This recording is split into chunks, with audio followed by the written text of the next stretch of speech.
This is VRN, your trusted leader in e-motorsports.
Hey, welcome Vigilante Nation to this fifth round of the VRL Premiere Series here at Iowa Speedway.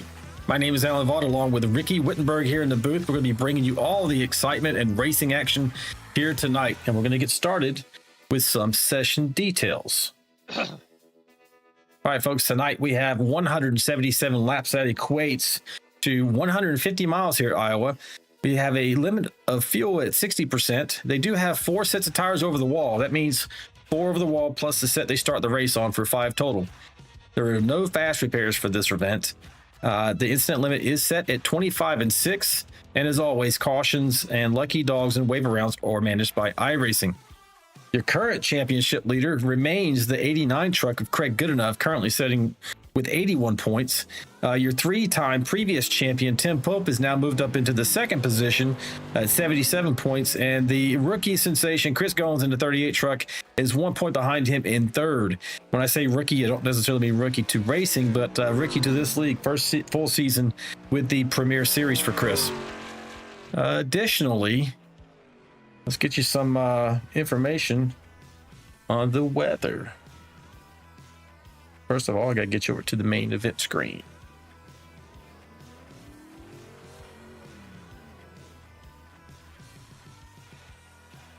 Looks like they're wrapping up qualifying here now, getting ready. A few more trucks still to qualify. And I don't know why the weather's not popping up here, folks. We'll see. Give it 1 second to see if the computer catches up with us.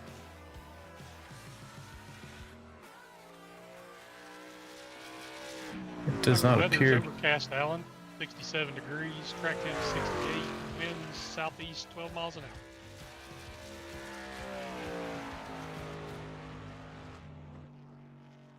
Yeah, you still there? Yeah. There it goes. It finally popped over here for us. Don't know what was going on there, but that's the weather. You already got that. So 67, as he mentioned, the air temp. Track temp 70 degrees, 95% humidity. Pretty gusty here tonight, Ricky. 12 to 15 mile per hour variable winds out of the east with overcast skies. I don't know, 12 to 15 miles per hour. If I was on the track tonight, I would feel that. Yeah, you're definitely going to feel a 15 mile an hour crosswind if it hits you the right way. The one good thing they've got is the 68 degree track temperature, though, which will keep it a little bit more grippy. And but the humidity at 95% is going to choke the engine, so maybe a little slower too. If the humidity was lower, then the engines could breathe a little better. So we'll just have to see how they handle it. It looks like there's a lot of people spinning out in practice. Yeah, well, if they're spinning out right now, they're spinning out in qualifying. So that's we might have some people who would normally be starting up at the front, starting in the back if that's the case. So we hit the weather and everything. We'll go over some, for this track, Iowa is a 0.875 mile, about a 7/8 mile track. The surface is asphalt, but it's mixed patches of new and old asphalt. As recently as last year in the curves, or in the turns rather, you see that relatively darker asphalt. That's from last year when they did it for the IndyCar series.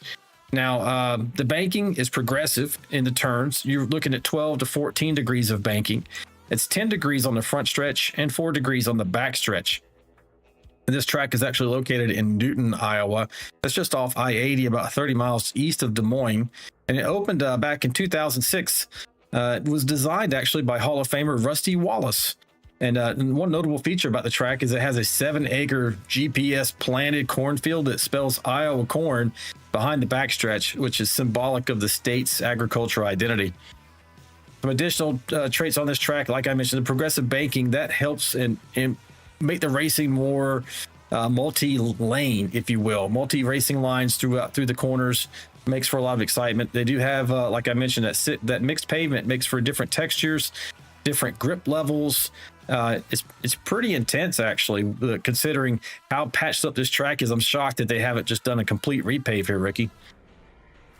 Yeah, I think that's because the owners of Iowa don't want to spend the money on the repave. I actually just heard that on a show the other day, that the reason they only paved part of the track was because of money reasons. So, if you want to support Iowa, you probably better get out there and go when they have these races, because it sounds like they may have a little bit of problem trying to fill the grandstands and put enough money in their pockets. Yeah, that's definitely what it's going to take. I mean, attendance and participation is everything. We've lost some track dates and some tracks who had double dates, now down to a single, based on those types of issues of not having enough folks actually come out to the track and participate. But so, yeah, if you're local to the area and it does bring in a lot of money and revenue for those areas, it's a good idea to get out there and partake in these events to make sure that you don't end up losing them in the future, and perhaps they can upgrade the facilities as well. Looks like we're done with qualifying. We got the grid. Looks like we're trying to grid up. Well, let's see if we can get the grid up here for you, folks.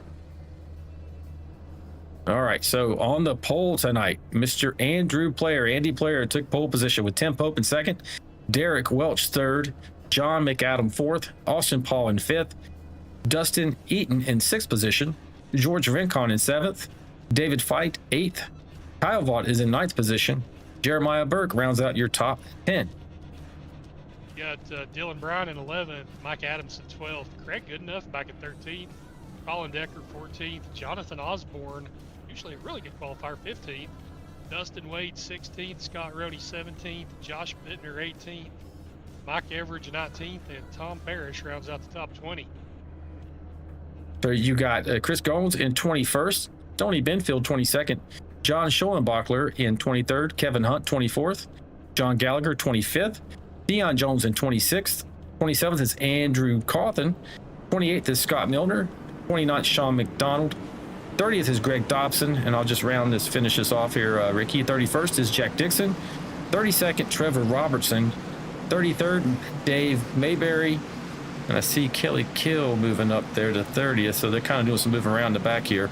And then you got Albert Anderson in 35th, which I do not think that Albert's going to be actually in the race tonight. He shot me a note earlier.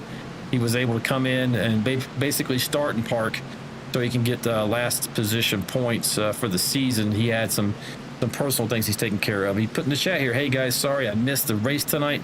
Looking forward to a great broadcast and a great race. We appreciate it, Albert. Albert, you're such a hoser. If this would have been Daytona, you would have figured out what to do. I'm just cracking on him. Albert's good at, I'm pretty sure he's good at Iowa and Richmond and tracks like that. So now, if it was a road course, I definitely would have used that excuse. Yeah, we're going around here for that second lap under parade. We expect to go green right here. Ricky is too low. Turn him up. So I got you at normal levels, Ricky. Are you turned down on your end? I shouldn't be, but I can maybe turn myself up a little bit here. Because I do have you exactly where you normally are. Yeah, I haven't touched it since last week, but you know how this goes. for sure. I'll take a look at the. Say something now. I got to bump my level up just a little bit on my side. Not trying to go overboard. Maybe that'll help. I bumped you up inside of Discord too. Laura, let us know how well you can hear him. As we're about to go, we are green. Right now, 13 gets a nice jump over the 7 to 21, is on the inside line, trying to also move his way through underneath Tim Pope in that 7 machine, but I think he's going to have the momentum coming off the turn here. Nice clean start so far. Good looking field here tonight. Over 30 trucks for this little small 7/8 mile track. But it's going to be for a lot of action as Andrew and Tim are fighting for that lead right now.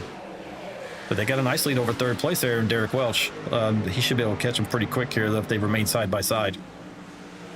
Yeah, you had 3 guys start from the pits. Milner, Cawthon, and Albert Anderson all coming out onto the track. So they're all going to be a lap down early. I know you said Albert's probably going to check out, but not sure what the other two. Oh. The other two started from the pits. 7 trucks in the wall there on the front stretch, Ricky. He plowed that pretty well. Nice poof of smoke, but he did get the lead out of that. Hopefully he doesn't have any wheel damage. We'll find out momentarily. He starts to pull away from the 13 truck, actually.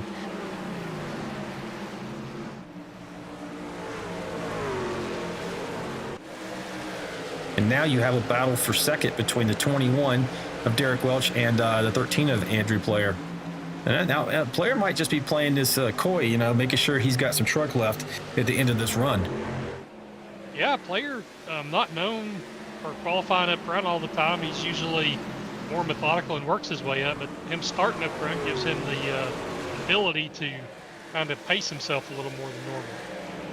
Yeah, for sure. It looks like what he's doing right now. This track with all the varying textures of it, with the patchwork you can see right there on your screen, is really bad on tires. And so if that's what he's doing, I mean, that's a smart play. Most of these guys out here need to be mindful of how much they're wearing those tires down. And we're getting a pretty good lead there.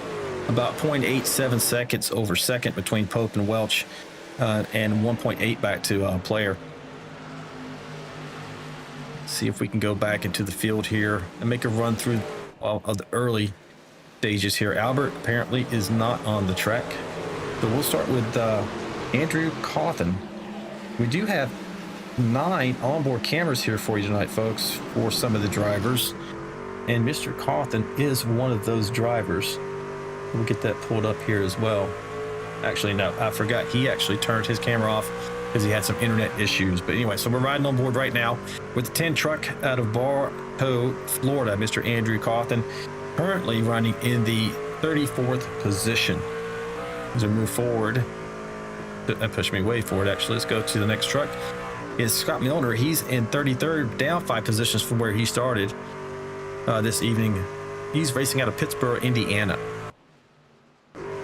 Dion Jones blinked out there momentarily. That's why we lost him, but he's racing out of Diamondale, Michigan, running 32nd down, 6 spots from where he started the race.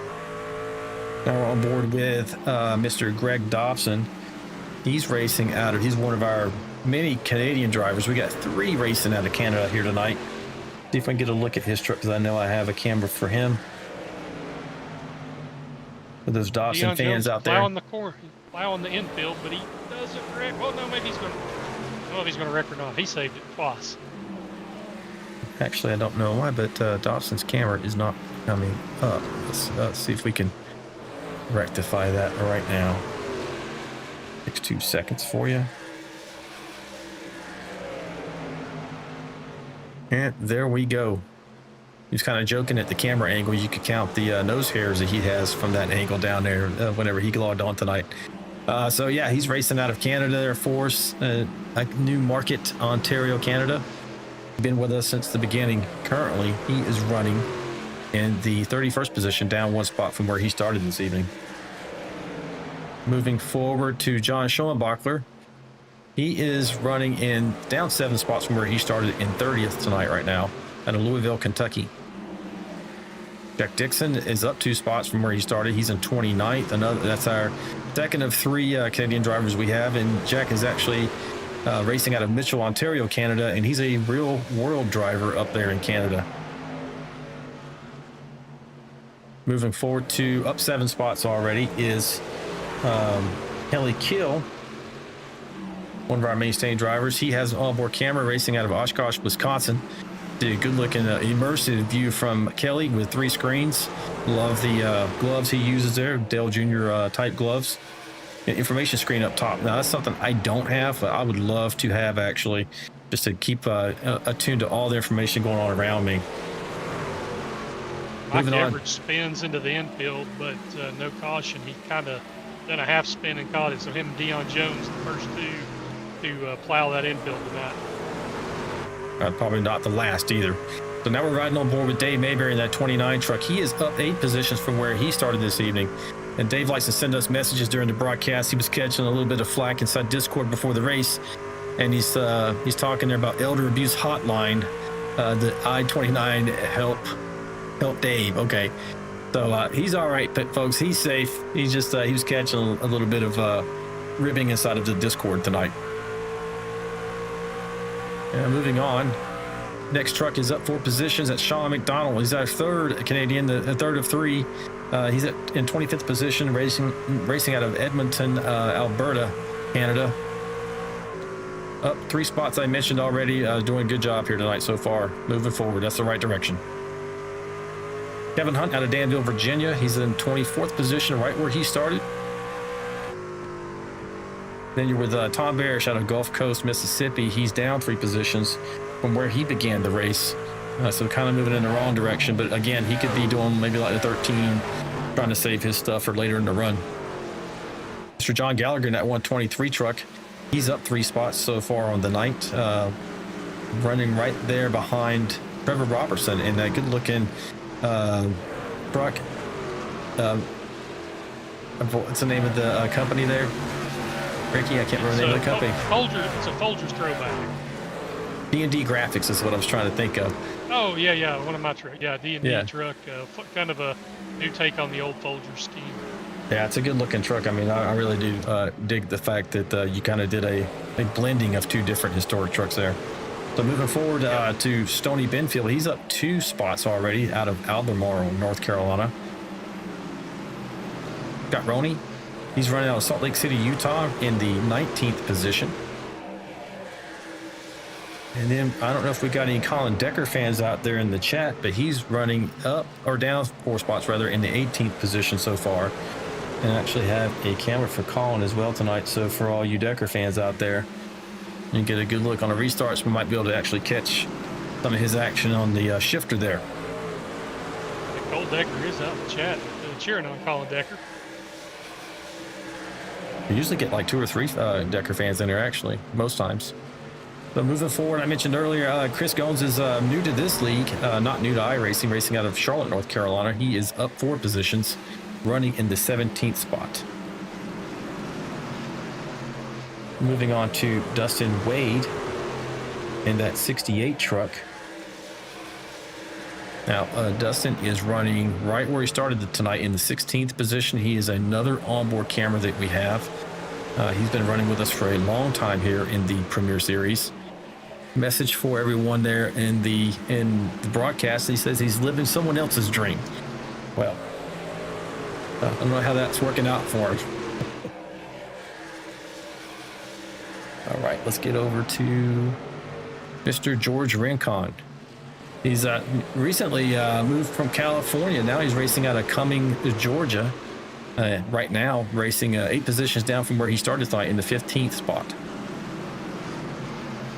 Moving on to Mr. Jeremiah Burke there in that 53 truck. He's down 4 spots overall for the night, racing out of Phoenix, Arizona.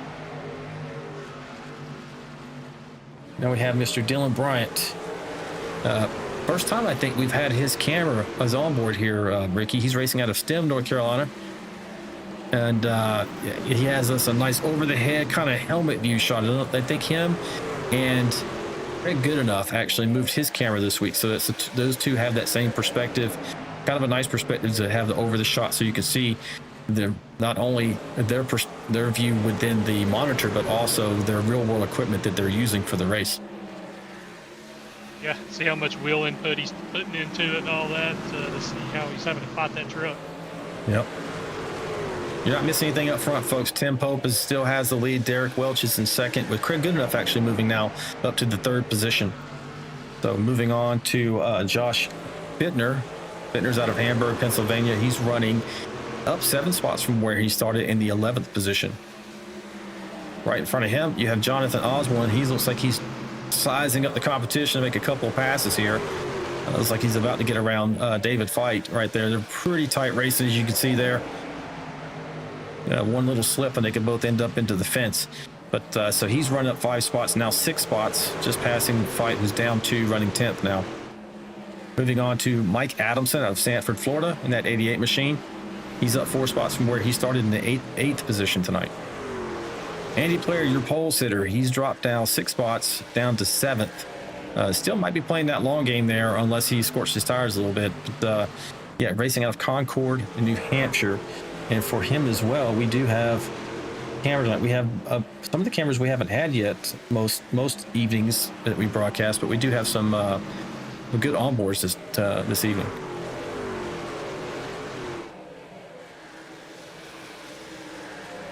So now Kyle Vaught. Kyle is racing originally out of High Point, North Carolina. He is up 3 spots from where he started the race tonight. Now in the 6th position. Got his mood lighting back there in the background. And as always, folks, when I bring up Kyle, you can take a look and see if he's I guess you would call it, Ricky, pursing your lips. Is that what you would say? When he gets super focused. Yeah. I mean, they call it different stuff. I know that I think my granddaddy called it chewing the cud. Chewing the cud. He's from. I imagine he's from Tennessee as well. Yes. All right, so up in the 5th position, your top 5, John McAdam, only down 1 spot from where he started. He's running 5th position, right there in front of Kyle. Dustin Eaton's up 2 spots, racing out of Temple, Texas, running 4th. Now, Craig Goodenough, he did start in 13th, but he is already up to the 3rd position. I'm sure by the end of this thing, he's going to be battling for the win.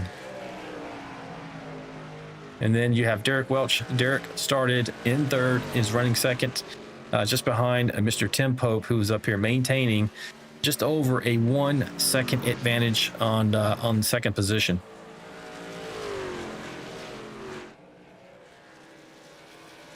Well, Ricky, 32 laps, no cautions at Iowa. A little bit shocking. Yeah, with this group though, man, these guys are so good, and they understand it's a long race. So, Iowa can get spread out a little bit once you get into the weeds. Now, I did see Greg Dobson gave us some information before the race started. He said looked like he'd go 50 laps. He went 53, but he was maybe not pushing it real hard. I don't know if you could go much further than that, but if you got up into that 55, 56, 57 laps, and we stayed green somehow, some guys may make it in one less pit stop. Yeah, I was tracking that the pit window was between 48 and 52. So, yeah, if you're going 53 and further, you're doing a great job at saving fuel. Now the question is, I also heard, you heard about the fuel, but I heard that some of the guys said that the tires are just garbage after 28 laps. Yeah. I mean, at some point the tire falls off, so much. The fastest lap from Pope, he ran a 23.19, and he just ran a 24.32. So he's fell off, 1.2 seconds off his fastest lap, and he's still got another good 15, 16 laps in this run. So yeah, looks like you're going to fall off a couple, maybe 2.5 seconds. Yeah, for sure. See if we can find us a battle. Looks like something's going on up there right in front of Dobson, actually, by a few positions.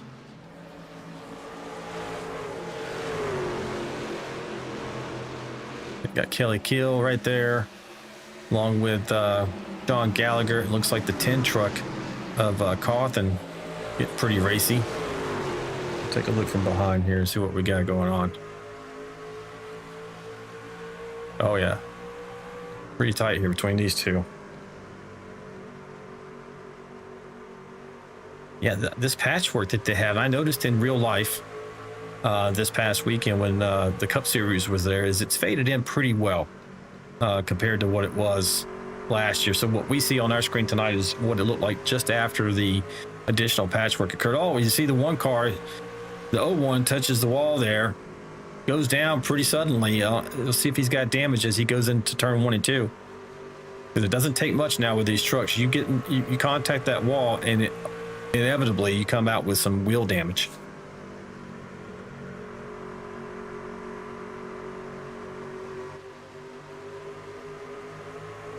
We do have a lot of people out in the chat, Alan. We want to try to make sure we get to them here. Been kind of wild so far early. We got Larry Dickerson says, good luck tonight, everybody. Red Arnell's pulling for good enough as usual. Bear Day is pulling for Kyle Vaught. Taylor Provac says, great night for VRL. Let's go 16. Red Arnell did say first one in the cornfield loses. I think that might have been Dion Jones. He's the first one I saw plowing tonight, so he may get the winning ticket on that. Chandler Paul, he's trying to jinx this, saying caution free, and Lori's trying to correct him and basically tell him not to talk about that. So Russ Kilgore waves at us in the chat, and I think that kind of catches us up here pretty quick. Yeah, you can see as people age these tires getting out of turn 4 onto that front stretch.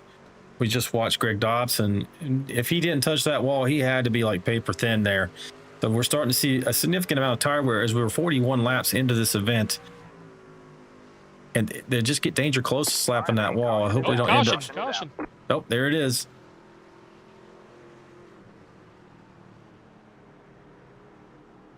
Go back and see if we can find what happened. It did not pop out. This is probably it right here. Here we go. This is entering turns 3 and 4. Riding with David Fight. Burks is outside in that 53 truck. Yep, he got loose of that top side there, and they both end up going down through. It's like David's probably not much worse off for the wear. 53 probably not either. He just went around.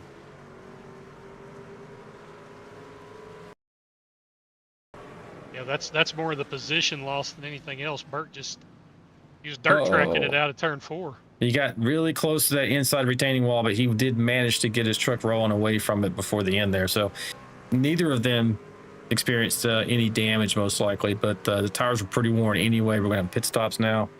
See where we go from here. Now, remember, they only have 4 sets of tires across the wall there for the entirety of the race. So you do have to think about managing it and not using them up too quickly. I would venture to guess everybody's going to take a set right now, though. Yeah, look at them all right here from this perspective. Everybody is down pit lane. Right now, they're all showing off track except for Everidge. Maybe, nope. And Dion Jones, he's just now coming. That's why he's showing off.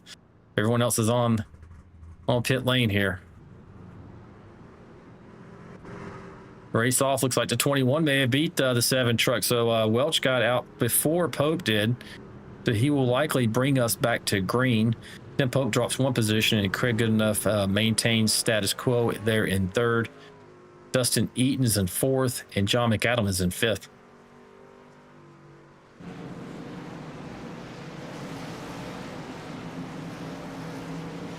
If we do have another long run, something that may come into play, Craig Goodenough moved up through the field a little. He didn't have a great qualifying effort.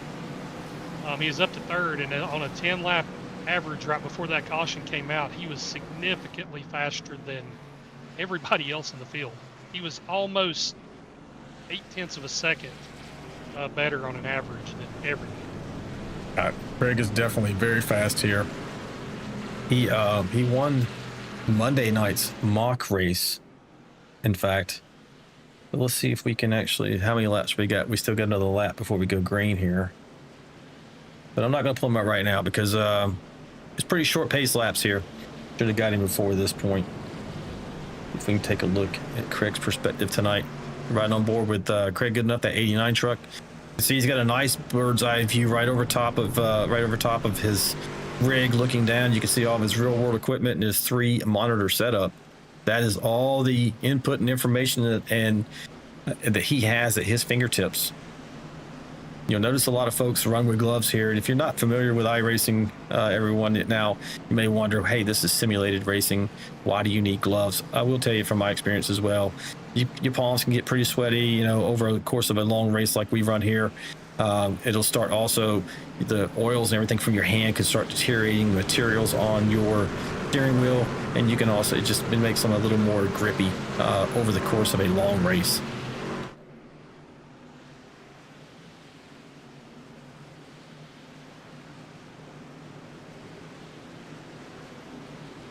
So, DW, Mr. Derek Welch in the 21 truck.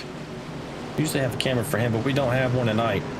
He's going to bring us back to green. We should see that pace truck pull off right here as we're coming around turns 3 and 4, about to start lap 46. Green flag, green flag. In fact, the field up a little bit there, and it kind of cost him because the 7 gets a great jump to him on the outside. 89 is maybe taking a look through the middle. The 21 did not have a good restart there. I don't know if he maybe hesitated on his shift or what happened. He did get back up in front of the 7, though, however, as we're going back down the backstretch. May be able to hold on here. This is not going to be good. That was very close. That was danger close. We're 3 wide for the lead here. Oh, they're wrecking. 16's around.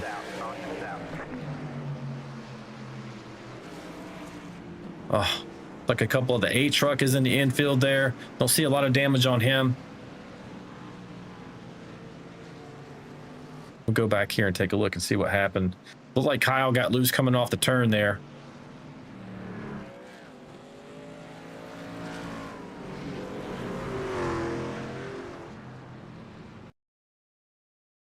Yeah, we're kind of catching him right now coming out of 3 already. Definitely not a good, not what you want to see when you're coming around the turn there. But this is just a product, folks, of new tires on a restart. It'll be nice and cold. The temperatures are not very warm here tonight. Just gets in there. It gets a little help after that. Almost caught it, but the 84s came in there, you know, because Kyle slowed down with the half spin there. Oh, 21 comes in there, or 01 rather, comes in there and gets into him after the fact. We do have a few trucks involved. I saw the 8, the 16, and the 01. Good thing is, looks like Kelly Kill kind of lagged through him a little bit. I mean, he did make some contact, but then they lagged through each other. That probably kept them from getting tore up much worse. Definitely. I'm taking a look here. See if we can get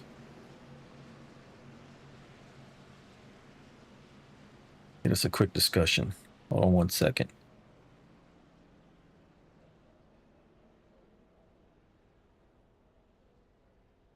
Hey, Kyle, it's Alan and Ricky in the booth. You got me, buddy. Howdy. So what happened to you there? Oh, I just had too much speed, my man. New tires felt too good for you?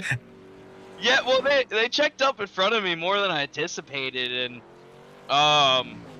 yeah, I hit the brake a little too hard, and I really don't know what happened. I don't know where I got hit or what. Osborne just spoke up and said he was sorry too, but I think he got in the back of me because I checked up so hard from them checking up in front of me, but yeah. It's still early. I got a fast 80Y. I'm just trying to do the whole scheme like they do in NASCAR, but I feel like I got a fast truck, and we'll be all right. Yeah, you put that Chevy Silverado 80Y's paint scheme in the wind there, buddy, and you'd be all right.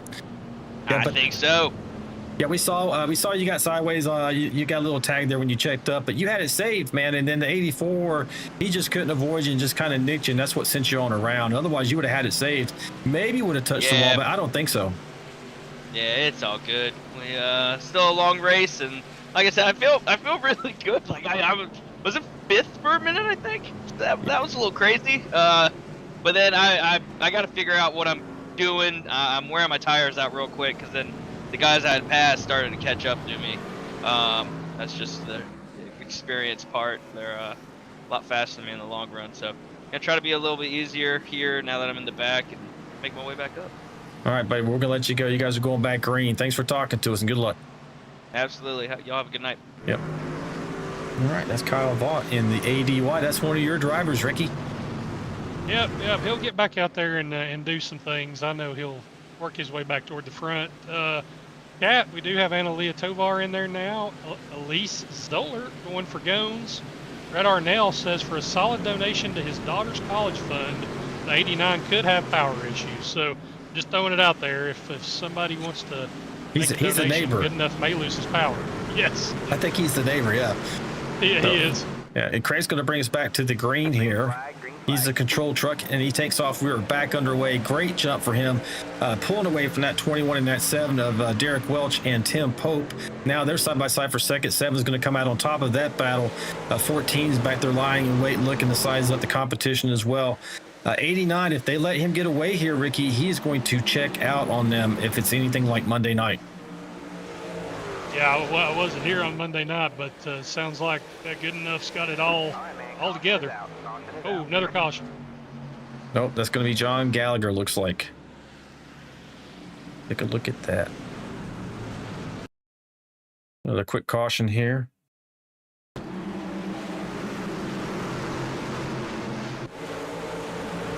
There it is. That's kind of the similar thing. I don't know if the 82, we'll go on board here with the 82 momentarily. But, yeah, it looked like either he just got loose or perhaps he had a little bit of help from the 82 of Mike Everidge. I believe he gets sideways first. Yeah, I think it's so when you get sideways, of course, you know, you're losing pace. And oftentimes that trailing truck doesn't have the opportunity to make an avoidance move. And so we're on board right now with Mr. Mike Everidge. The Bucky's truck right in front of him is John Gallagher in that 123, and he is sideways. He's losing pace there. Gets good inside. And it just, yeah, there's no way Mike could have avoided that. He was going to go around, it appeared, anyway. Yeah, if you've not raced in iRacing or, you know, even real life, however, when you're already in the middle of the corner and you're turning and you're on the gas and somebody starts to wreck, it's not like you can say, well, why didn't you turn down? Yeah, I'm sure he was trying. The truck, it don't always cooperate, and it's hard to turn it on a dime.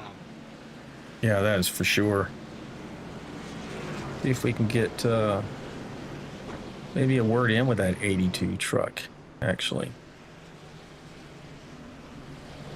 Hey, Mike, it's Alan and Ricky in the booth. You got me, buddy? Did he pull in here? Hey, Mike Everidge, it's Alan and Ricky in the booth. You got me? Hey, Jess, how you doing? Hey, man, saw that accident happening right in front of you. Didn't look like you had an opportunity whatsoever to miss that. What was it like from your perspective? It happened so fast, there wasn't much time to react. He looked like the back end just snapped out from behind him there. And I just had nowhere to go. There was somebody inside me, too. And I hit the brakes as quick as I could, but I still got into him a little bit. I don't think the damage was too bad. Yeah, that's what I was going to ask you. How bad was your truck damage? Hopefully not too much. Yeah, I don't think it's too bad. I'm going to stay out, see how it runs, but you know, we'll try and get, if there is any damage, try and get it fixed on the next pit stop. All right, man. Well, you guys are going to be going green here shortly. I just want to get a quick word with you. We thank you for being available to do that, and good luck with the rest of the race. Thanks, Justin. Thanks, guys. Appreciate it. Yep. That was a Goodweiser 82 truck of Mike Everidge. Did a great job, honestly, from not just plowing into that truck. And I'm looking at his truck from different angles. It looks like it's in pretty good shape. It's not even dented in and on that right front where it looks like he made contact, so hopefully he'll be okay. Yeah, so that was a quick caution there. It looks like now the pace lights are out atop the truck, so we're going green the next time by. Again, the control truck will be the 89 of Craig Goodenough. And let's maybe we can go on board with him as he gets ready to go through the gears here tonight on this restart. So the live smaller picture, folks, is the field that you can see, and then we're on board with Craig right now in the bigger frame there.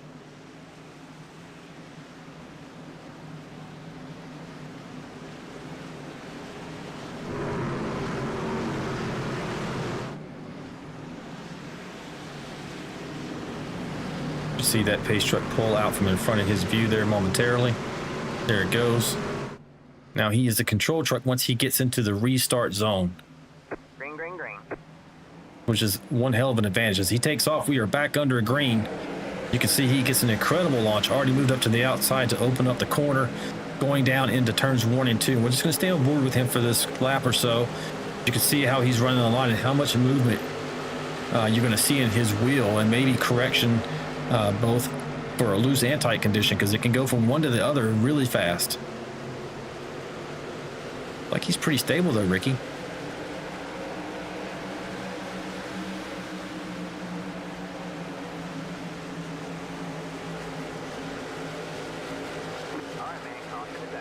He is gone already. He is already up to nearly over half second already on second place of Tim Pope. The question is, we got another caution. But Kelly kill this time. Still got you, Ricky?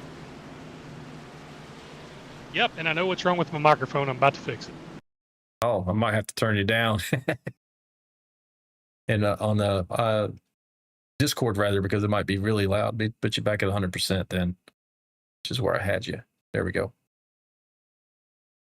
All right, so we're going to take a look here and see what happened to Kelly. Riding here on the outside line. Looks like he's going down into 1 and 2. Oh, there was a truck up in that outside wall. You almost can't see it from the color of the truck. It's a really light gray, and he camouflaged into that older asphalt you see. And then the 434 actually gets into Kelly and turns him into that outside wall. Get pretty good damage on the truck there. So now I probably will sound a bit different than I did, because I just realized I had the wrong microphone on. Yeah, you sound totally different. You're much louder now. Yeah, let me back myself up a little. Kelly's not looking too bad for the wear there. Go ahead and say something. I was about to say, I think I need a checklist now, because that was a rookie mistake from a broadcaster that's done this for 25 years. Hey, man, I believe in the checklist. It keeps me square, you know. I'm always adding to it whenever I discover something else. So I did forgot about that. So let's see if we can get Kelly up here into the booth and have a word with him. Hopefully we'll find out how much damage he's got. He may be, yeah, he's sitting there on pit lane right now. So let's go to have a talk with him. Is he even in his rig? I don't see him. He may be away from his keyboard.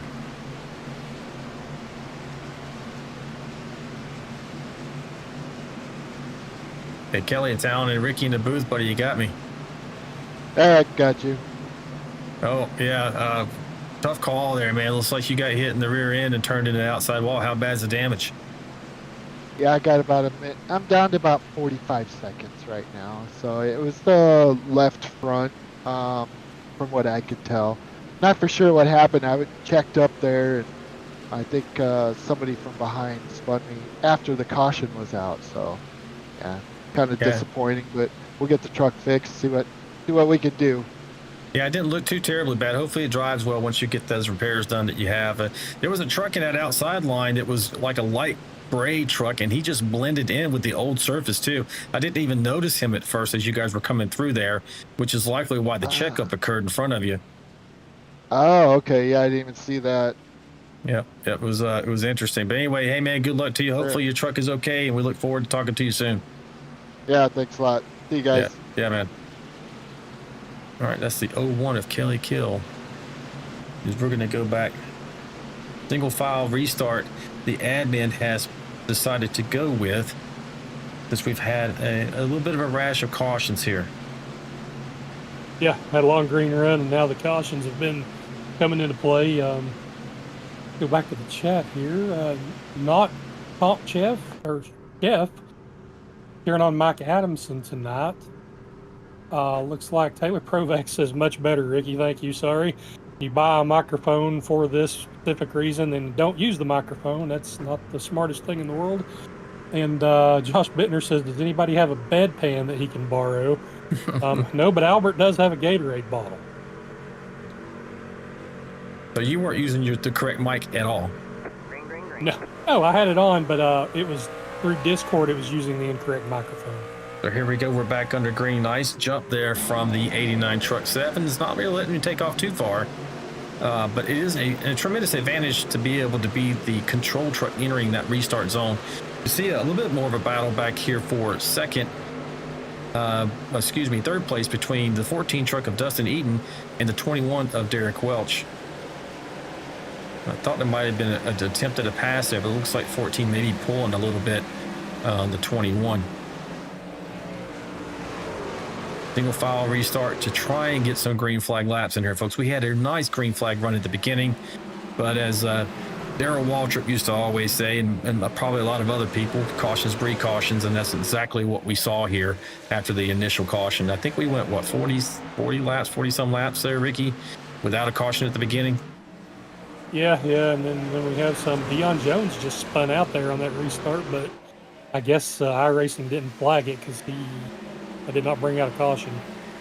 Oh, look at this Hornet's Nest back here. This is looking pretty racy, pretty sporty right here. 328. Looks like maybe the 82. Oh no, it's going to go around. Is it going to go around, Mike?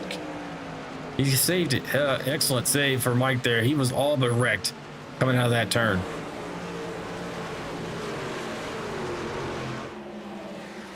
So while we have maybe an opportunity here, we're back under green. How about we do a crank it up segment here for folks at home? So if you're into this, folks, crank up those televisions and those sound systems to maximum, and you'll hear what these drivers hear inside the cockpits of their truck here at the Iowa Speedway.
Yeah, this seems like the kind of track that Jack really excels at, so I'm surprised he's not moved further up, but it's tough to pass here.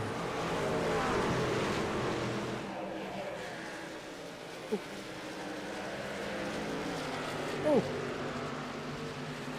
Yeah.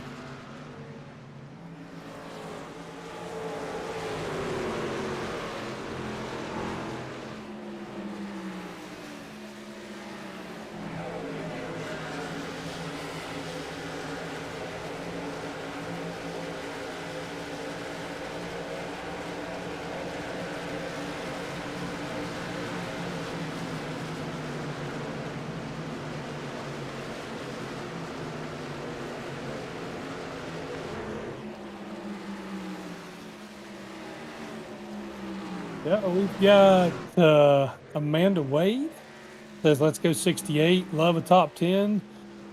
And Chandler Paul says, like being in Spin City. Yeah, because you're watching it, not in it. Looks like Osvaldo Maya's in the chat cheering for Kyle Vaught. And not comp chef. And he got the guy got sideways and saved it. Yeah, that was a pretty good save there, but he did light those tires up.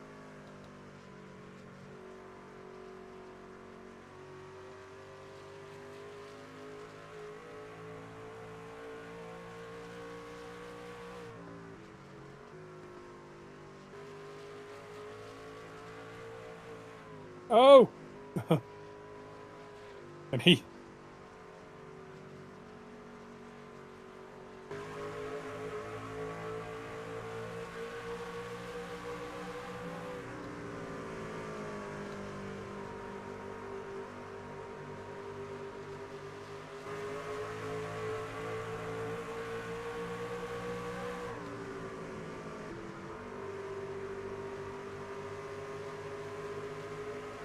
Oh, we get a word that cannot hear you.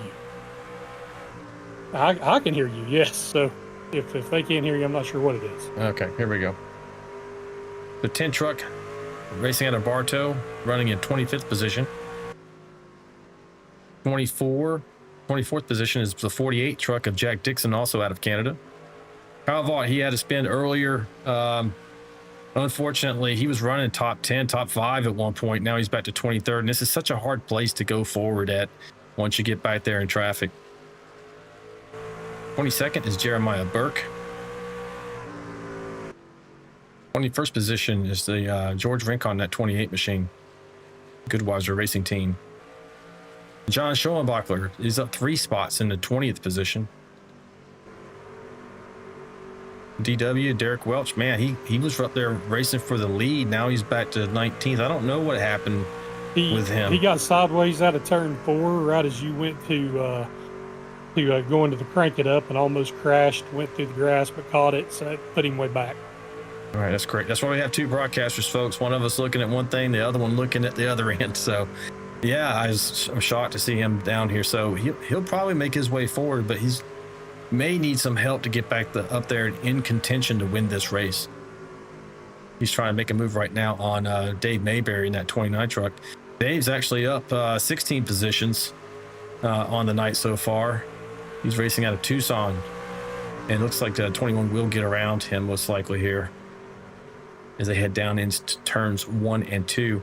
Just in front of them, you have David Fight out of Baltimore. All right, man, caution. He's down 9. Go ahead, another caution. Here we go. Let's see, yellow flag. Let's see what for. It may not show me because it's not.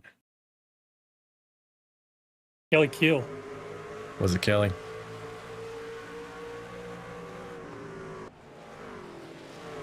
At the back here because it didn't register. There it is right there. Because he's blinking in and out. It's not showing me. Yeah, Oh.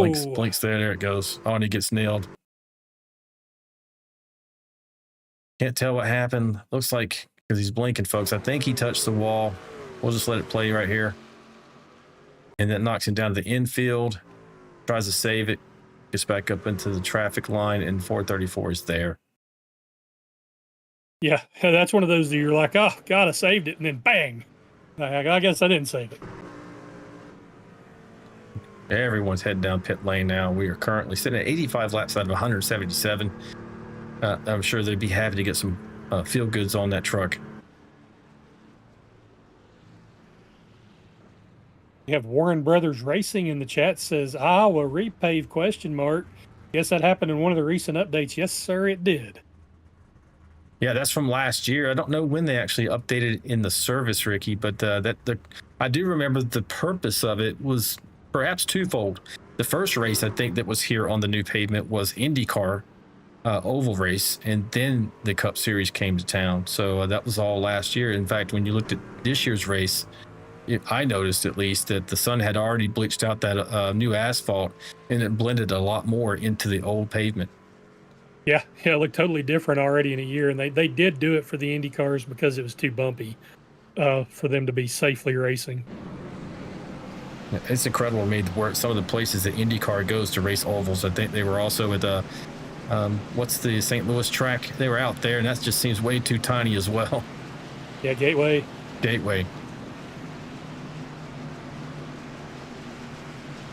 Albert's out there supporting us. You see that? It says people watching and only 5 likes. Don't forget to like and subscribe. Yes, please support us, support the channel, and support these drivers who come out here every week and give us some entertainment and some camaraderie.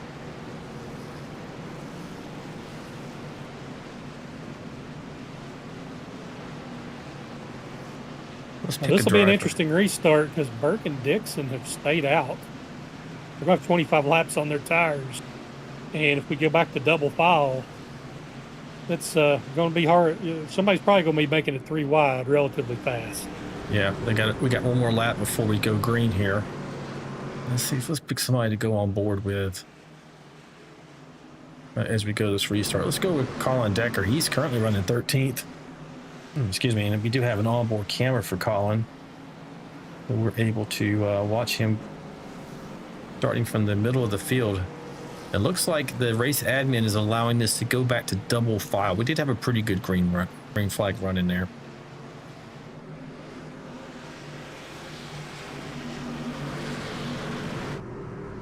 Here we are. We're riding on the roof cam of Mr. Colin Decker for this restart. You can see there's not much. Actually, let's go inside the cockpit because you really cannot see very much. Everything's so wrapped around you there. You can see a little bit in the turns, but when you start going straight, not much. You're really at the mercy of what's happening in front of you if they start to pile it up.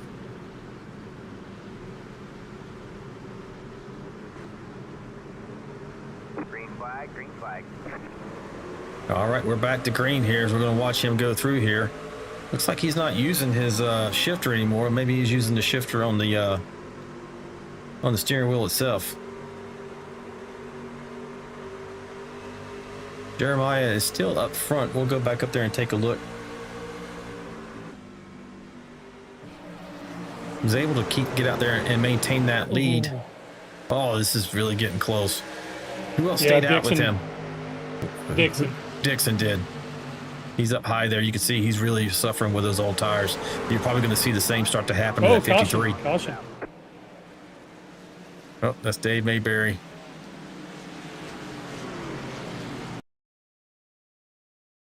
Dave's in that 29 truck just in front of the 16. We'll get you a little bit better view from. See what happens here. Kyle Vaught may have had something to do with that. Oh, yep. He goes down, makes it 3 wide on the bottom there. Let's get us another look at that.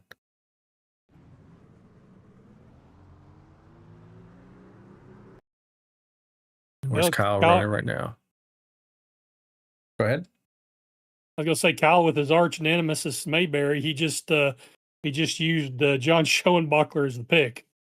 Yeah, we'll do he definitely did. It looks like I don't know if there was any net code involved with that, but we'll take a look. We're riding on the roof cam with Kyle Vault here in that 16 truck now. Mayberry is just in front of him. You see the 12 truck, Schoenbachler. Oh yeah. There wasn't no net code there. He just misjudged a little bit. He had the right idea, you know, swing down there, right? It goes straight on underneath that truck.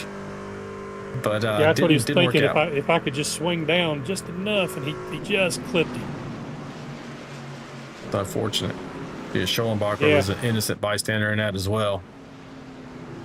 I mean, the one thing in this league is, you know, nobody takes anybody out on purpose. And there's some guys that get a little more grace because they rarely make mistakes. And Kyle's one of the cleaner drivers out there. So, you know, when somebody like that makes a mistake, you know it's an accident. Oh, yeah, sure. He was definitely. It was just a miscalculation. I mean, we've all done it, right? Oh, yeah. I don't see Schoenbachler. Is he in the team channel? There he is. He's in Devil Dog. Get a word with him.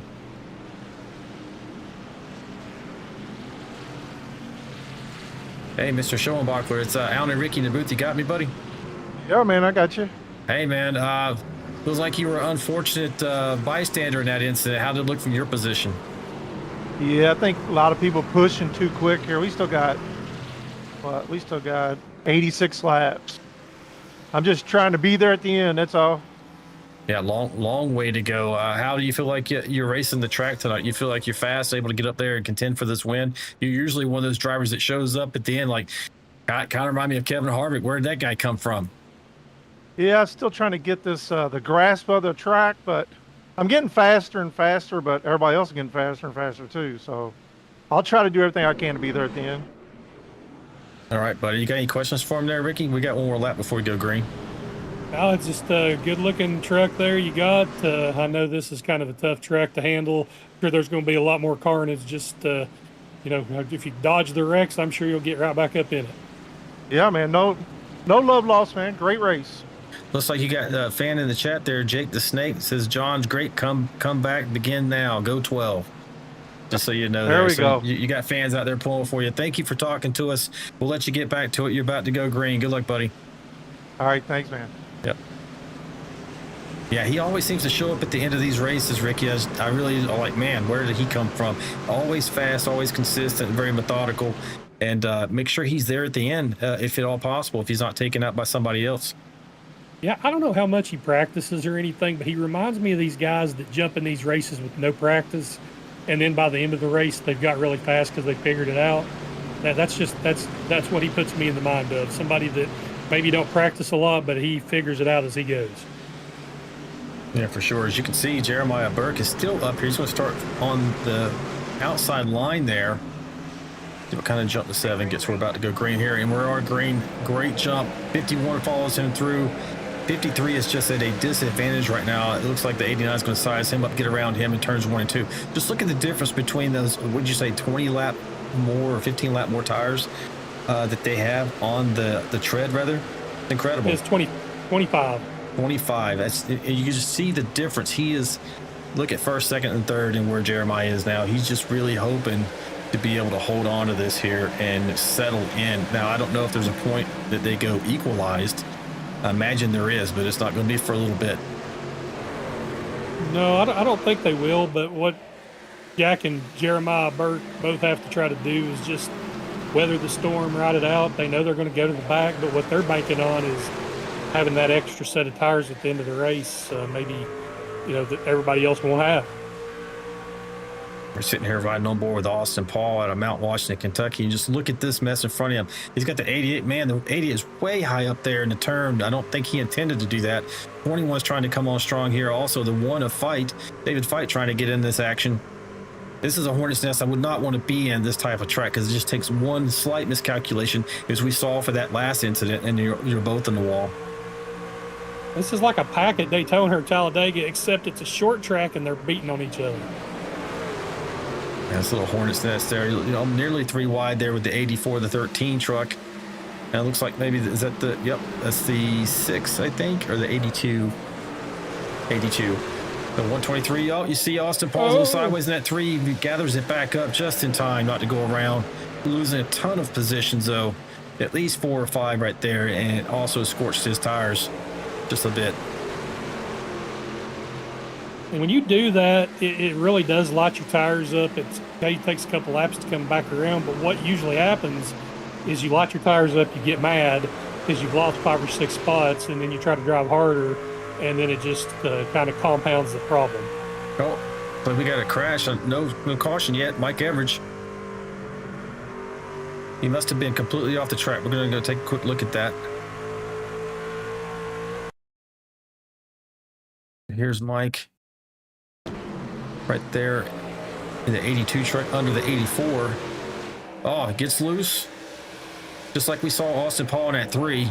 Gets down, just kisses that inside wall there. That's why there was no caution. We'll see if how much damage he's got in his truck here. Hopefully not too much.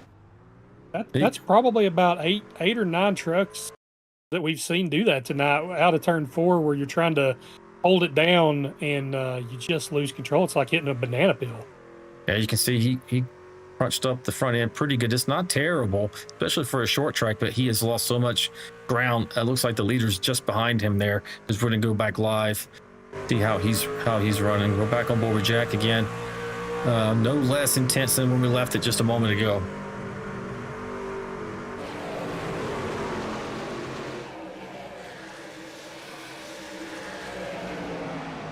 Looks like he's trying to get up under Mr. Tom Barrister in that 35 truck. Tony Benfield is actually in the 75 truck we saw earlier. His truck just blends in with that old asphalt, and he was turned around in that earlier incident and you nearly couldn't see him. Like he makes a move there around Mr. Schoenbachler in the 12 truck.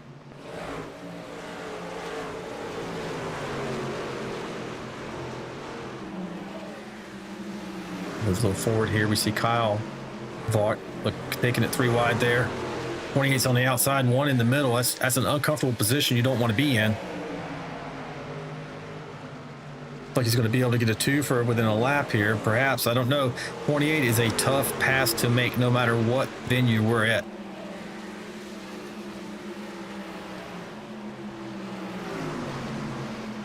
Make you work for it for sure. You still with us, Ricky? Yeah, just watching this action, George Rincon is one of the, we talk about it all the time, just so tough to pass, but it's not because he's throwing wild blocks or anything like that. He holds his line. It's just, it's on these tracks where it's hard to pass, he knows how to keep that momentum up and just make it really hard. You can see we're riding on board with Mr. Davis fighting the 1 truck when we look at this battle. And Kyle was not able to get around him there. 28's got the momentum on the high line, and the longer you said, oh, contact with the wall. See if that affects his truck. Looks like he's going to be okay. Gets down into turn 1 and 2. But yeah, you get that momentum on the high side, and that inside truck just starts to burn up the rubber. And so Kyle probably made a pretty good move there and say, hey, look, let me get behind him here, live to fight another day, maybe get a chance to pass him a little bit later in this run.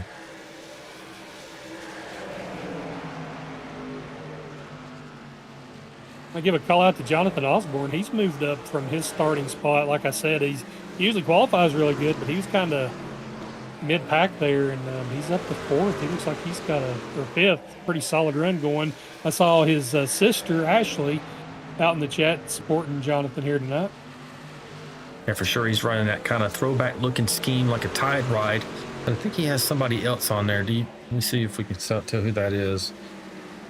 Get a good look at the... Oh, is this an 80? Is this one of your paint schemes there, Ricky? No. Actually, this is not. He's done that self. Zero Tune Designs, like 80 HD maybe on the hood. Yeah, that's what it looks like. But in the scheme of the old Tide Ride we used to watch, when I was a kid at least. Yeah, Darrell Waltrip's the original Tide Ride Darrell Waltrip scheme from back in the 80s. Yeah, so he's up 10 spots from the evening, running right there behind Mr. Eaton, running in 4th. Still, man, he is scraping that wall again, reminding me of Tim Pope. Tim used to be able to scrape, still does, scrape the wall so often, and it just amazes me he doesn't come away with damage. And Jonathan's kind of does the same thing. Chris Jones has moved up a lot from his starting spot too. I think he was in the 20s, and he's up to 6th, and he's always a contender. Yeah, I mentioned earlier that the rookie phenom currently 3rd in the points, only a point out of 2nd. He's up 15 spots for the night, running in the 6th position. Oh, caution. Yeah, we are back under caution again. Looks like it might have been Jack Dixon. Yeah, this is coming out of turn 4 again. Looks like probably something similar we've seen all evening.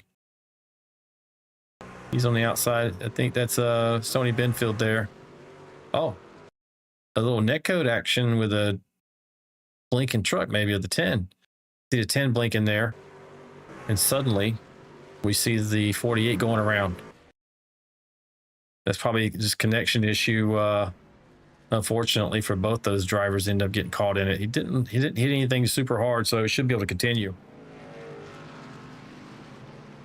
Yeah, it looks like the 75 may have pushed up a little, and Jack had to back off, got squeezed, and then the 10 was blinking a little and was right there. So it's just unfortunate circumstance. The one good thing for Jack Dixon is he probably needed that caution.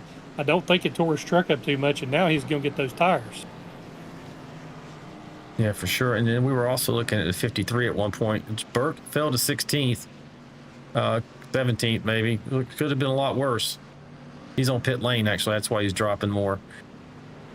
See how this works out for him. So you got Craig good enough, and others did not pit here. They were last on pit lane. Let's see, Craig was last on pit lane at lap 84. And we're saying they're getting, what, about 48 to 52. We'll take the high end of that and see where we're going to be at. We'll say 52, just to be safe. So that's about lap 136. That should get him to.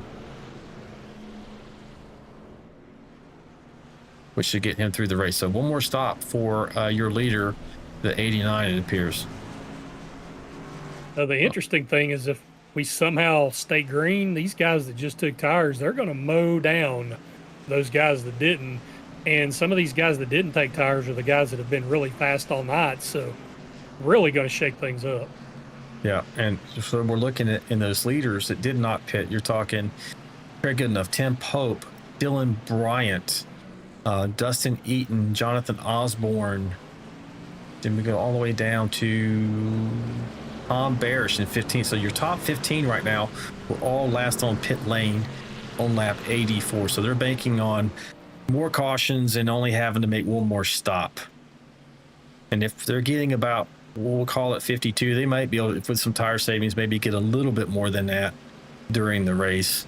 Then their money stop is going to be around 125, and that's not accounting for any type of green-white checker, which we only have one available should they need it. But if you go in at lap 125 and the maximum range you have is 52, then you're not going to have enough fuel for that green-white checker.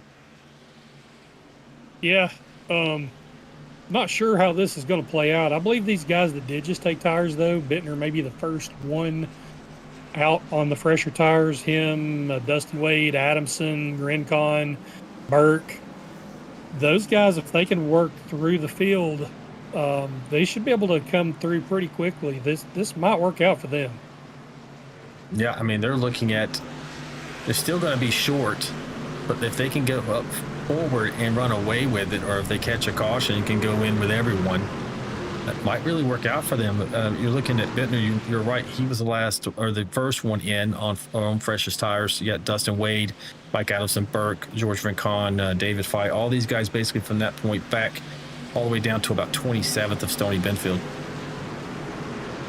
It's not usual that we see it split up like this, half and half. This is going to be really interesting.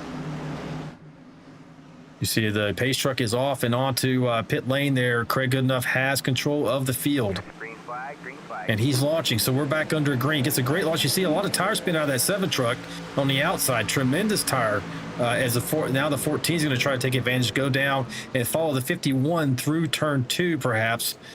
Looks like Pope has got the truck back under him, though, and he's got the high line momentum, so he may not be able to complete that pass. We'll see. I'm going to watch these guys on the new tires trying to come up through the old tires, see how fast they can move forward. Somebody's in the walls, a lot of smoke. Oh, somebody around right here. Nope, it's okay. So we are on board now with, you're watching the 84 truck there. The, looks like, the stack pack truck he's got going. Yeah, the Ding Dongs truck. Ding Dongs truck. So this is the first truck right here on the freshest tires. We'll see if he's able to slice and dice through here. Like he's employing that technique of go where they're not. That's the only way to make some progress, right? So he has already made up 1, 2, 3, 4, maybe 5 positions. He's up to 10th right now. Make that 9th position. He's going around the outside and now putting caution. Andy Player into his sights. Yep, that's going to be Tom Barish. See what happened to Tom here. He's in that flat black truck. You can see there. Let me get a little better perspective. We'll look over the shoulder.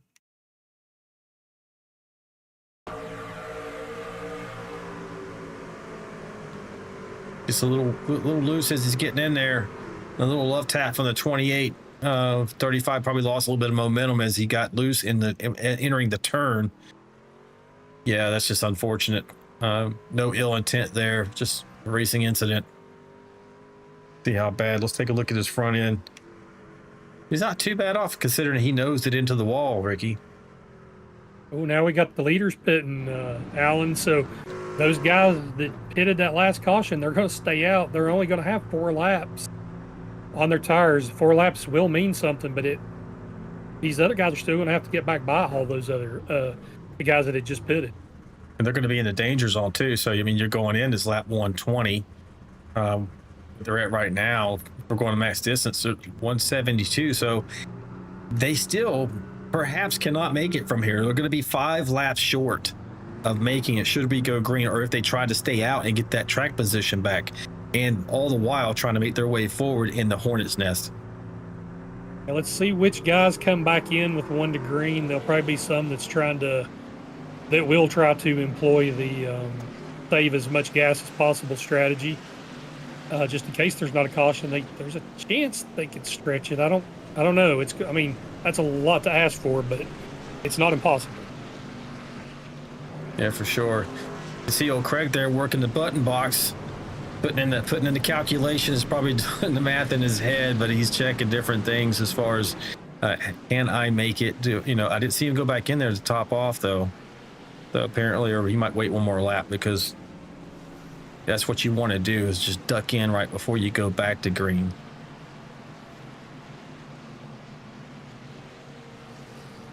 Can't really tell what he's doing there. Looks like he's probably setting up for his final pit stop, making sure that the fuel level is just what he needs to be able to make it to the end.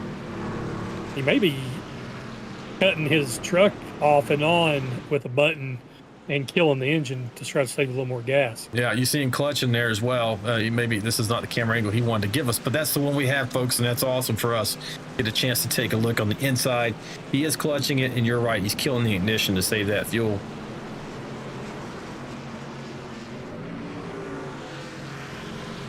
Got Lori out there saying subscribe and give us a thumbs up. Yes, please. If you're out there watching, you like what you see, we're here every Wednesday night and also Friday nights for the Vigilante Racing League Vanquish Series. Give us a thumbs up and hit that notification bell so you don't miss any of the racing action on Wednesday and Friday nights.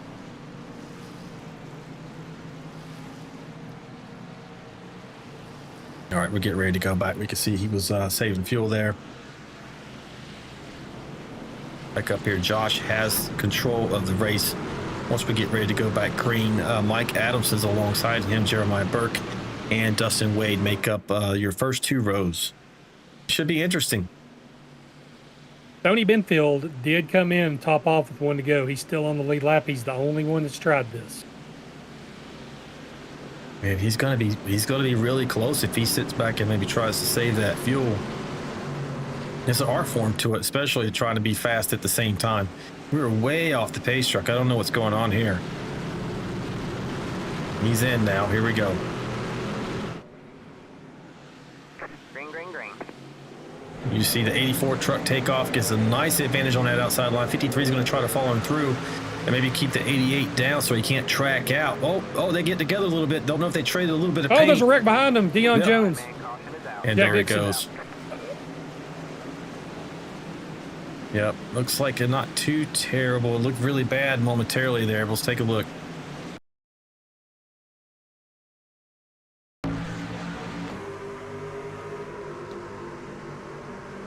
Oh, looks like Jack Dixon and the Ford get together maybe. Yeah, and Craig Goodness going to get a little bit of damage in this.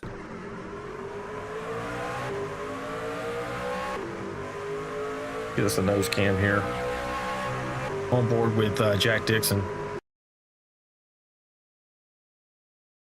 Yeah, just a little bit of contact, enough to get the 4 around. Does a nice job not just going down the 48s around. 4 recovers. 48 gets and noses it into the outside retaining wall. Looks like the 4 is going to get around perhaps with no damage. Really, look at that. Just so fortunate to get around that. Let's see if the 35 truck's able to, says he crashed. So I think he just stopped on the track, which great job. Just that wreck avoidance. Really awesome job for those guys.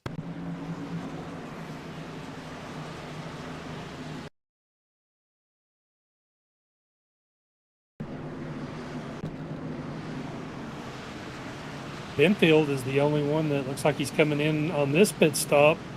Now, I would think he'll definitely be able to make it now, no matter what. He's good.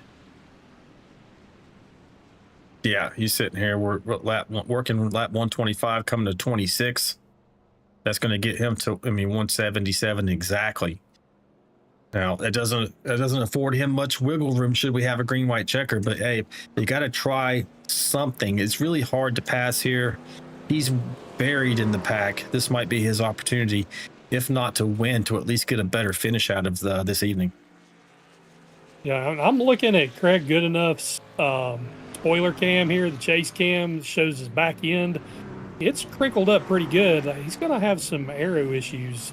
We know when that back end gets messed up, it can really cause some havoc.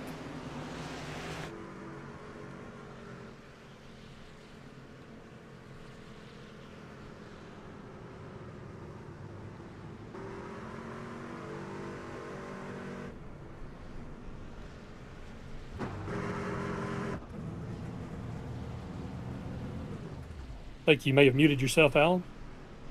We're getting a look here at the back of the 89 truck here. You can see it. It's not terrible. Just depends on how it's going to drive now. Yeah, for some reason it seems like with these trucks, if they get damaged in the rear end, it kind of makes them drive funny. Yeah, in particular, it's not that going right to be rear. perfect. Yep.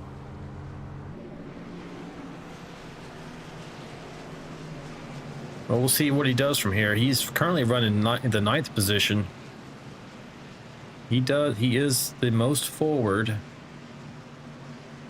Yep, lap 119 is when he last hit pit lane, and I don't know if that was a fuel only stop or not. The folks in front of him are 114, 112, all the way up to first place is 112. So he has a good probably 6 lap advantage, maybe 7 lap advantage on tires. But the question is that damage, how's it going to work out for him? And since we had some back-to-back cautions here, the admin, Lori, has put these guys into a single file formation for this restart. So he's going to be starting even further back with regard to real estate.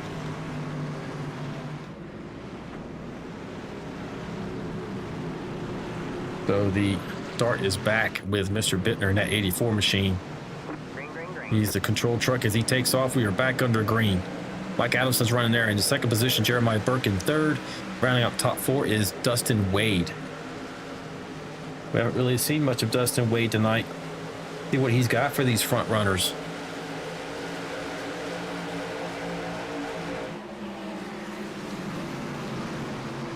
He's on this equal footing with them as far as tires are concerned. Well, Goodenough is evil. Alan Goodenough is evil. He's lost the spot to Osborne. He's about to lose one to Brian. I think that rear end damage is showing it. Him right there on the outside line. That may have cost him the race there. That damage. These drivers do not have the luxury of a fast repairs. You see the 7 truck, Tim Pope making his way to the inside, and he's going to come under fire from the 6 pretty quick. You're right. This is not good for the 89. Oh, Burke must have almost wrecked now that we have a caution. All right, let's go back and see what we can find, what happened there. Looks like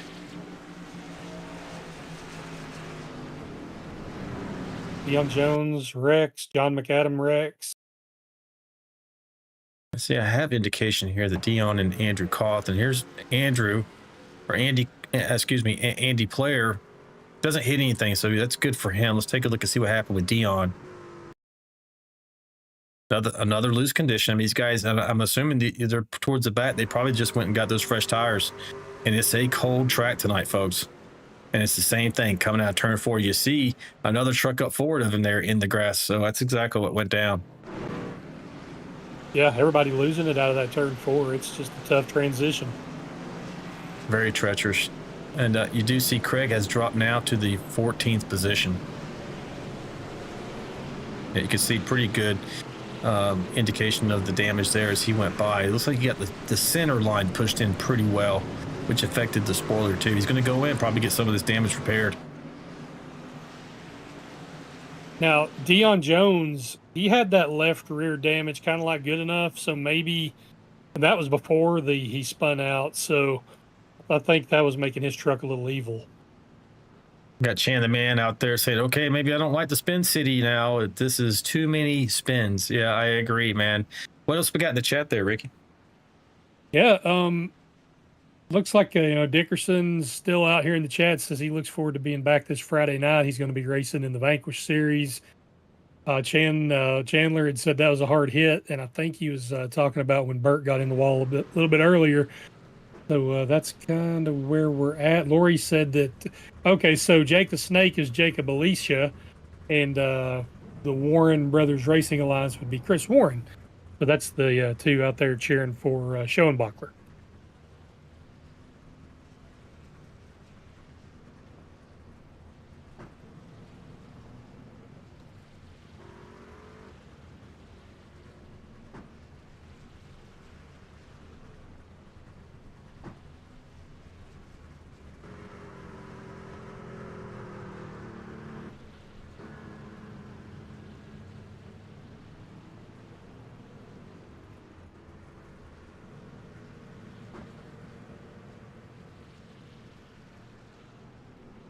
I believe, Alan, you may be muted. Hey, Dustin Salen or Vicky in the booth, buddy, you got us? Yeah, what's up, guys? Hey, man, we're noticing you up there in the third position, really giving them hell, buddy. You got anything for these front runners, Mike Adelson and Josh Bittner? I don't know, man. So I heard you guys on a broadcast because I'm watching it above me here, and so I don't know if you guys know it or not. I didn't take tires that last restart with all these guys. I'm the only one I think that did not take tires. Okay, so you just went fuel only then. Yeah, I went fuel only, but I'm keeping my own, so it's okay. So now I'm hoping on these guys needing to pit in front of me, and if that's the case, then I'm gonna follow in to get tires and fuel. So I should be okay. All right, buddy. Well, we're watching you, and we're hoping the best. I hope you have a good run. Thanks for talking to us. We'll let you go since you got to focus on this restart, which should be happening on this lap. Yes, sir. We are 1 to green. Thank you, guys. Yeah, buddy. I'm gonna drop you back down to your channel. It was Wade. All right. Let's ride on board with him actually during this restart here. See how this goes for him. He is the third truck in line. He's up 13 spots on the evening. That's why we do the in-race interviews. We did not know that he didn't take tires there, Ricky. So it's pretty incredible he's able to hold his position the way he was during that last run. Yeah, it really is. Not taking tires and still hanging on. That's a heck of a run. You see him coming around here. 84 does have control. Takes off. We are back under green. We're riding on board with that 68 truck of Dustin Wade, and we'll see if he's able to actually maintain his position. Oh, Osborne's wrecking.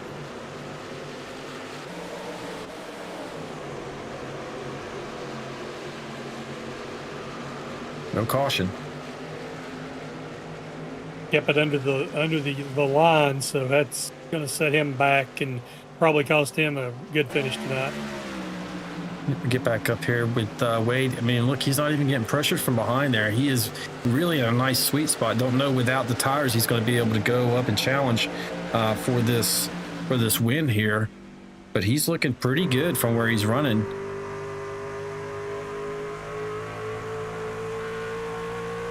Come back out to full screen here. I think we're going to see just how fast Craig Goodenough really is. I think he got that truck repaired, and he is out in the wind.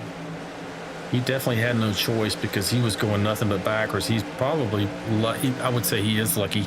That last caution came out, allowing him the opportunity to fix that truck, but he is back in the 23rd position. That's going to be tough to come back from this late in the game. 138 laps of 177. If anybody can do it, Craig can do it. But again, you got to come through all those cars. Yeah, that's a lot of traffic to try to get through, and not a lot of laps left. See him right now running behind the 434 of Kevin Hunt. This is your current points leader for this series, ladies and gentlemen. Been leading since basically race 1. Team Tang has had an incredible run to begin this first 5 races of the new season. He's not scorching through the field here. Don't know how many sets of tires he had left. but he's looking a lot better. Yeah, a little frustration from the race admin there. She's not used to seeing this many cautions with these drivers. She's not really digging Iowa right now. But we do follow the NASCAR Cup Series calendar, folks, and that's why we race it along with everything else that comes along with that calendar. So got to take the good with the bad. Yeah, it's been a little messy here tonight. That's for sure. And it's just really turn 4's been biting people a lot. You see that 01 touching the outside wall again there too. But up front, you're not missing much, folks. Josh Bittner has the lead. He is up not quite half a second over Mike Adamson. Dustin Wade still holding that position there in the 68 truck. Incredible job. He's back 2.4 seconds. And another, let's see, maybe 1.4 back for Dylan Bryant in that 51 truck. So Dylan's in the 4th position, up 7 spots from where he started tonight. But he's being passed apparently right now, or being challenged for at least by George Rincon, the 28 truck. Look at this. Yeah, this is going to be tough. Now, I don't know, maybe the 51 was trying to make that pass, or the 28 got to his outside, but either way, this is going to be a dogfight. This is kind of like the irresistible force and the immovable object. Which one's going to give? Exactly. Take your pick. And you got 7 trucks back there. Tim Pope as well, trying to make his way back forward. Having been at the front, but was on that second wave of, oh no. Oh, 50. And he's wrecking. Oh, he's no. Getting wrecked. 82 just that turn 4 again. Oh, no. Keeps it down out of traffic here. Pope's might coming be back across. Okay. That's our 11th caution. 82 victim again of coming out of turn 4. That loose condition that happens kind of snapped loose just out of nowhere, and the 7 was underneath him at that moment. Maybe contributed with the arrow coming off of the 82 truck. We'll go back and we'll take a second look at it.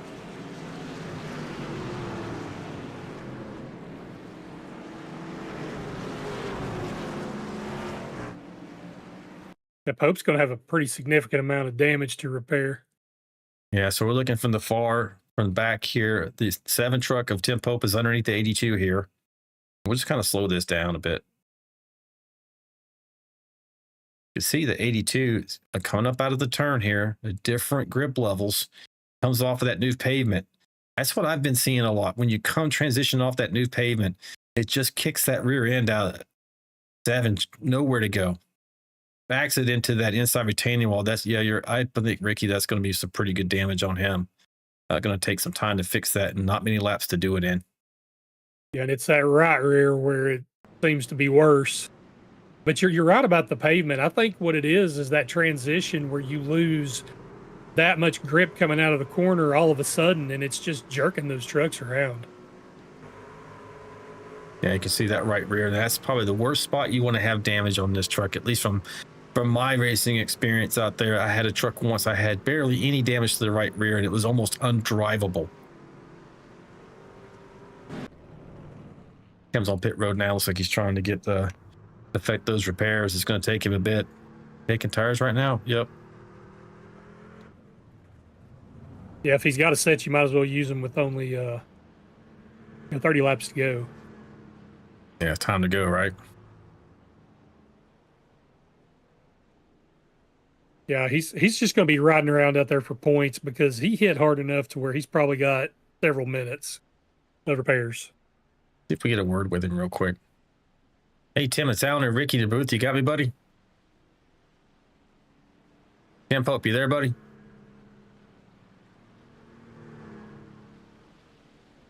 We have him in the booth here. He's just not, maybe he's not away from keyboard right now.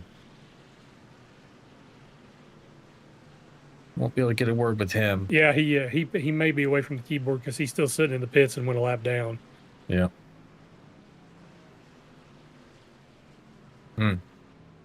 Well, why not? Well, let's talk to Dave. Let's have somebody up here for a minute while we're in a caution. Hey, Dave, it's Alan and Ricky in the booth, buddy. You got me.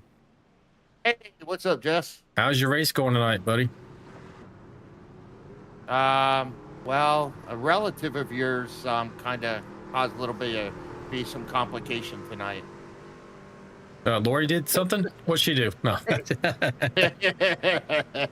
Your other relative. Now, I'm not positive, but we were 3 wide going into 1, and I think, I'm not positive, but I think Kyle drifted up and hit whoever was in the middle, and that put me in the wall.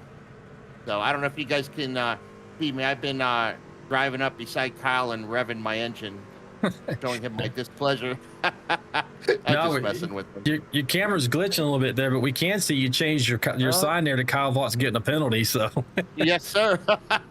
that's pretty good. I know. I'm just messing with them. You guys know For that. sure. Well, Yeah, I hate you had such a bad night. It's kind of turned into a lot of wrecking here. We're about to go back to green. So thanks for talking to us, man. And we'll talk to you after the race. All right, guys. Take care. All right, man. Bye. 29 truck of Dave Mayberry. Not having a good evening so far. Not much prospect of being able to recover from this at this late stage. Just getting some points. You see the pace truck just pulled off, Ricky, and we're about to go green with Mr. Bittner in control again. 148, he launches. We are back out there. Nice start for him. It's just the advantage. He's already half a second out in front of Adamson. Just nice advantage of being able. He did blink out. Hopefully, it's not going to have too severe of a blinking problem where he ends up getting disconnected. Do you see the 51 of Dylan Bryant back there closing in on the 88 truck? He may be up there to challenge for this position momentarily. He's got 7-lap pressure tires. Him and Eaton have 7-lap pressure tires than the leaders. We're on board with him now. I did see that it looks like Dion Jones may have went off, but we were staying in green. He jumped to the pits. So here's Dylan Bryant. We do have camera for Mr. Bryant tonight running that 51 truck. He seems to come on strong at the end of these races. You know, plays the strategy right, makes the great call when to pit, when to get those tires and that fuel. And he's in a good position at this point in the race. 150 coming to 152 laps complete of 177.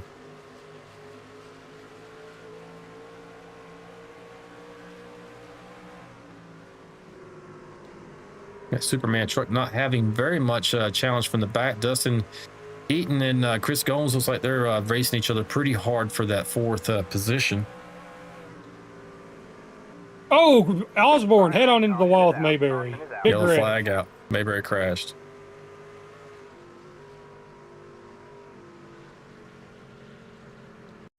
We just talked to Mayberry too. And probably should maybe go back here to the Osborne's truck.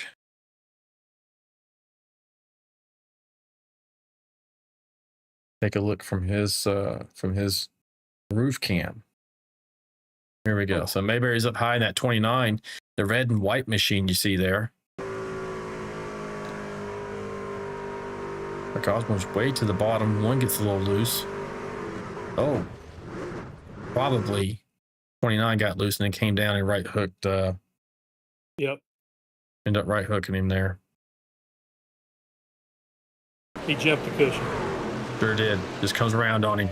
At 81, nothing he could do. 48 gets around, gets turned around there off the nose of the 7 as well, probably trying to check up for this accident. Mike Adamson is on pit lane. 25 to go, deciding to go in right now and go ahead and take his last stop.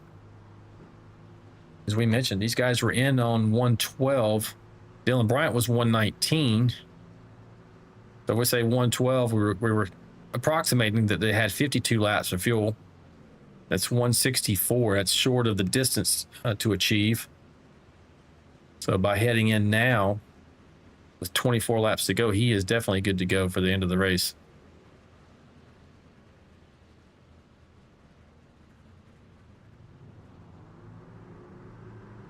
I'm still showing that, like Dylan Bryant and these others who came in on lap 119, which takes us all the way back to Kyle Vaught in 10th position, are going to be significantly short as well. They're only going to be able to make it to lap 171 of 177.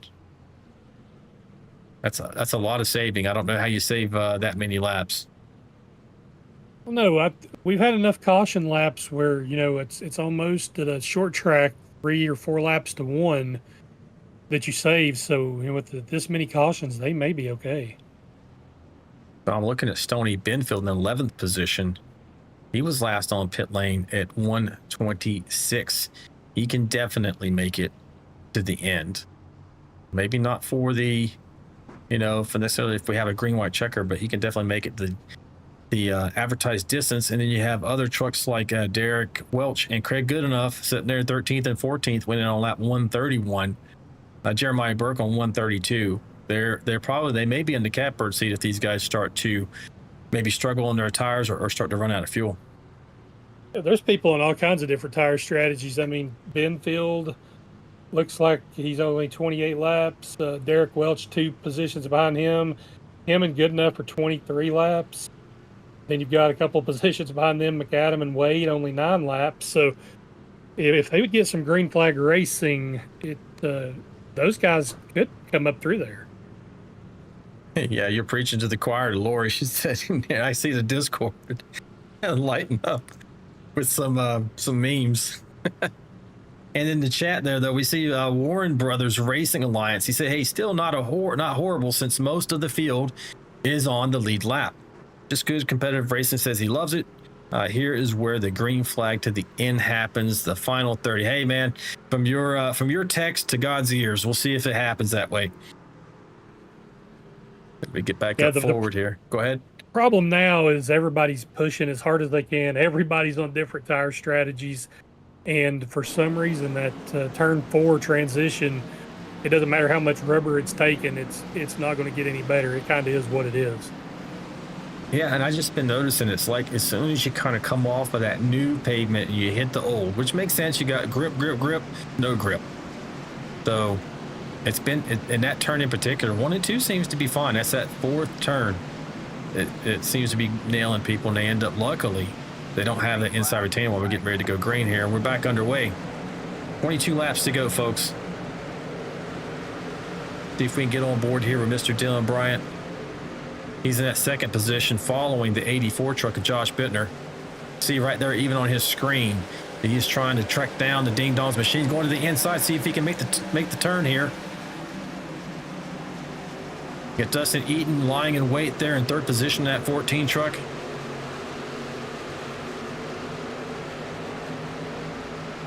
So tough. I mean, he was not able to make that change for position there, and he has 7 lap fresher tires than Bittner does.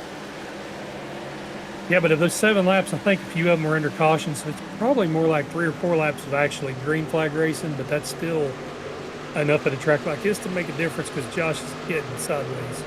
Yeah, I see that now. We're taking a look from the blimp cam here, full screen. 51 truck is definitely faster. The question is the dirty air going to affect his ability to be able to get around Josh?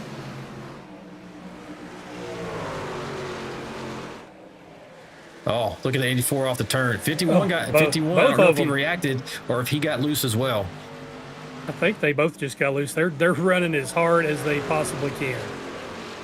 And Eaton's right there too. Eaton looks like he's saving a little bit. He's like waiting for these guys to make a mistake. Which would not be Jones is creeping into the picture. Yeah, Jones is coming up into this picture. I'm going to stay up here, folks. As we go through the field, we're down to 17 to go with a dogfight for the lead, though, here. We're going to stay up front. See how this turns out. We don't want to miss the action here. Really played this strategy pretty well. 84-51. If we get down to it and they're able to make it go, you don't have a good enough is in 11th, but still that's over almost 3.5 seconds back off the lead, and a lot of trucks to go through to get back up there. If he gets maybe 2 or 3 more trucks and then the caution comes out, he'll have a puncher's chance. Yeah, for sure. Right now he's about a straightaway back of your leader, with the laps clicking off pretty fast here. Oh no, I thought 14 was going to get too high there in the turn. The longer that Bittner can stay out front here without being passed for the lead, the better off he is, because you're just wearing off that tread of the 51.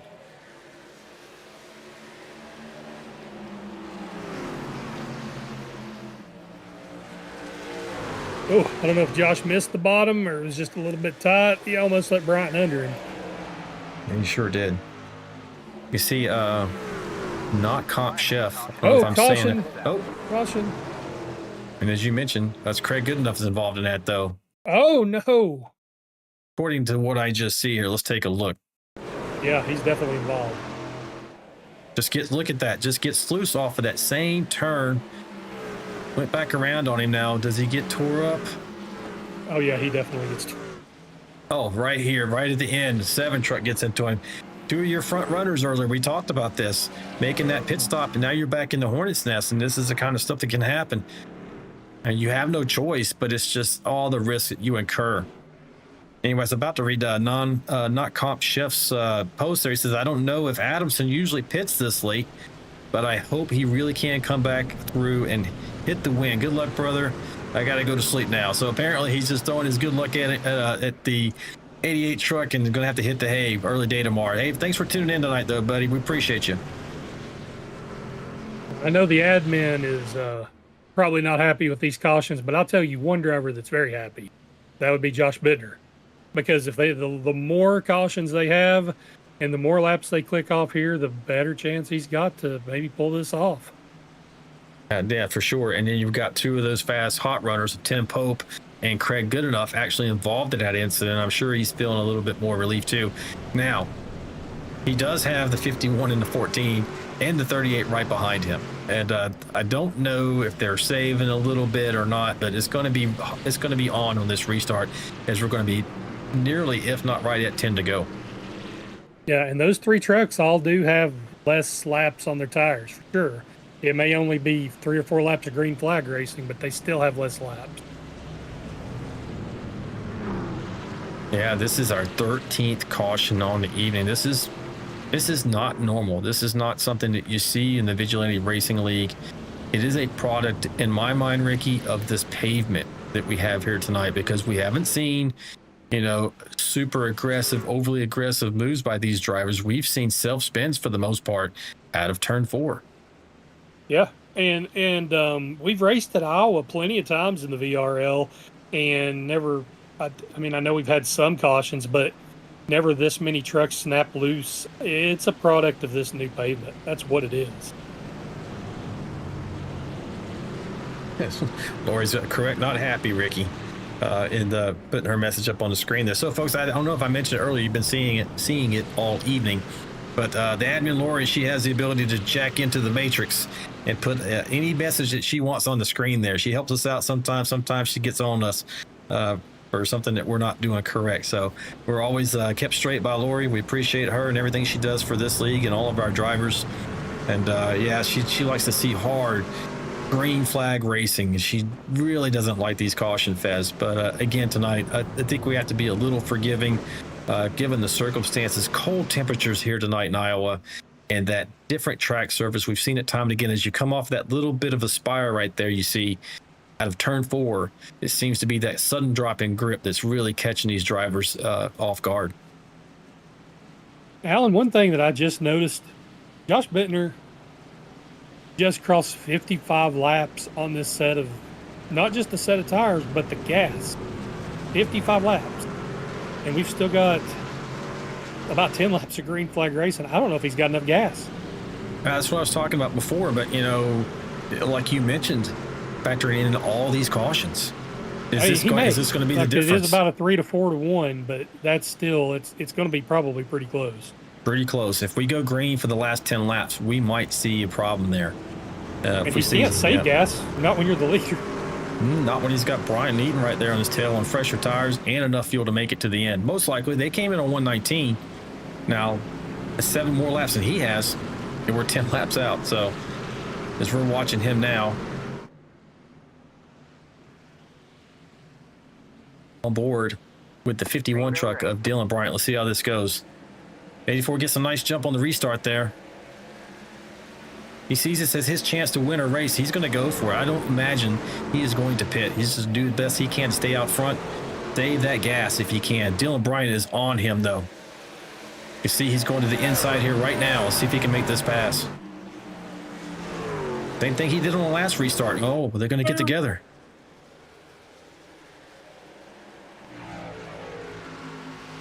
So tough. Now the 84 is up high, keeping that momentum, and that's what's eliminating the possibility or preventing so far the 51 from being able to get around him. He's got to drive him tight into this corner and try to pinch him.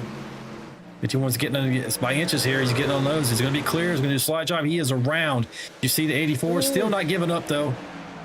He could have went up, but he chose not to. Let's see. Going to be able to finish it off in this turn. 7 to go. 7 to go. And he does. Now, I don't see Josh getting back around him on them old tires on the bottom there. It's going to work against him just like he used it against the 51. Yeah, that's... Well, Bryant pushes Bryant up and hits the wall. Oh, and we got a caution. Don't know who that was right off. Looks like David Fite. This is going to come down to the very end. The David Fite's right there in that Kubota truck, the black and orange. Get a little closer, maybe over the shoulder. Look at him here. See what happens. What do you think, Ricky? What are the odds? Turn 4? What are you thinking? I think he may have got some help. Oh, 53 goes down there. Oh, there you go. Yeah, a little bit of help from the 53. Gets that right rear damage, which you don't want to have, but at least there's only a few laps left to the end here. Got Jonathan Osborne on here in a crash too. Is that separate incident? Jonathan. Is this going to be the field checks up or something? Oh. Is he gonna, oh. Like he just had to miss those guys.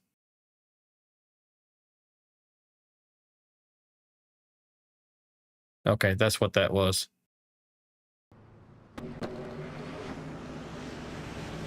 And we are back live. Dylan Bryant is your leader. He's going to have the advantage of being able to scoot off maybe by upwards of half a second from Bittner on fresher tires. 14's right there on the same lap. I still don't know if 84 is going to make it. We've had a lot of cautions, though. I mean, maybe they have had enough, but he's going to be okay. Yep. Dylan's up 10 positions from where he started tonight. 16 for Josh. Dustin Eaton's up 3. He's in 3rd. Chris Gomes up 17, running in the 4th position. Yeah. Been a struggle here tonight with the pavement and the temperatures. Drivers have had to adapt, still getting caught out, caught off guard with that transition. I'm sure a lot of folks are going to be happy to see Iowa in the rearview mirror tonight, Ricky. Yeah, they're going to want to set that cornfield on fire and not think about it again until next year. Incredible. Anything going on in the chat there? Yeah, pretty much, well, Albert Anderson just popped in and said, he's cheering on Dylan Bryant to bring it home. So, Lori in the chat said, go win this, Dylan. So, he's, through her support behind Dylan here at the end of the race. Yeah, we'll see. I don't know if she put them at a single file restart or not. We'll find out in a moment. We have had a few back-to-back here. Chan, the man in there, said, I'm not even in the race. So I don't recall, is Albert Anderson teammates with Dylan Bryant?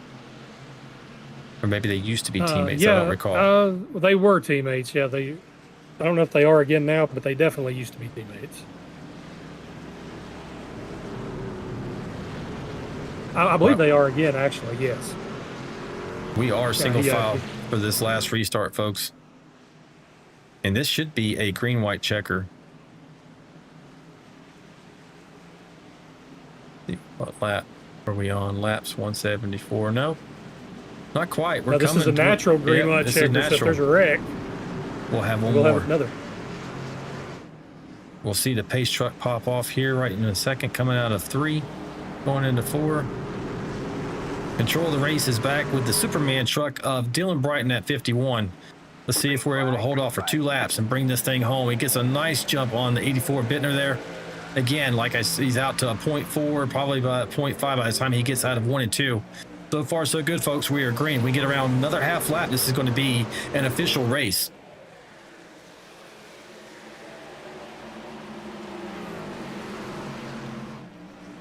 Coming out of 3 and 4. I'm sure he's praying right now for this not to have any kind of a caution. Crosses the stripe. Next flag will end this race. All that Mr. Bryant has to do is get all the way around here and finish this off. Eaton in the wall. There's a battle for the podium. We're on board with Dylan Bryant as he's coming around to take the checkered flag. He's got it. Great win for the 51 there. Going back here to Dustin, it looks like Josh Bittner comes in second. Dustin Eaton comes home third. But you're on board right there with Mr. Dylan Bryant for this winning moment as he crosses the stripe to win this race. Got his head in his hands there. Don't know if he's sweating or just cannot believe that he just won this race. That was definitely, he had to fight for that one. So a good win for Bryant. And the one thing about him is he always does it clean, and he didn't use up Josh to pass him. So good on him. We'll stay here for a moment to see if he burns it down a little bit. As you can see, the top three trucks there: Dylan Bryant, Josh Bittner, and Dustin Eaton. Ooh, just missing him there. He's going to mow down some cornfield now.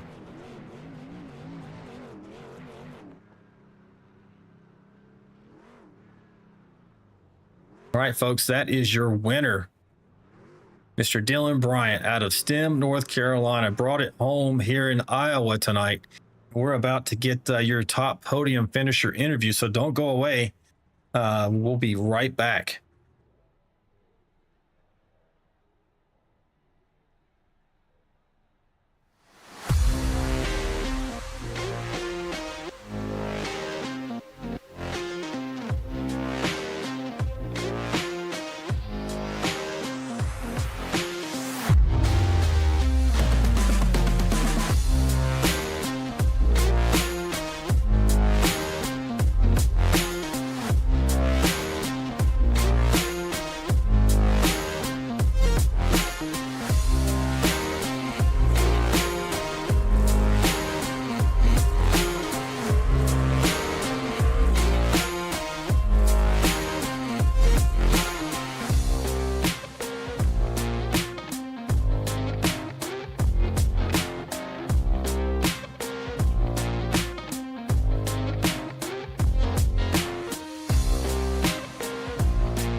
All right, folks, we are back, and we have your top three in the waiting room getting ready to do this interview.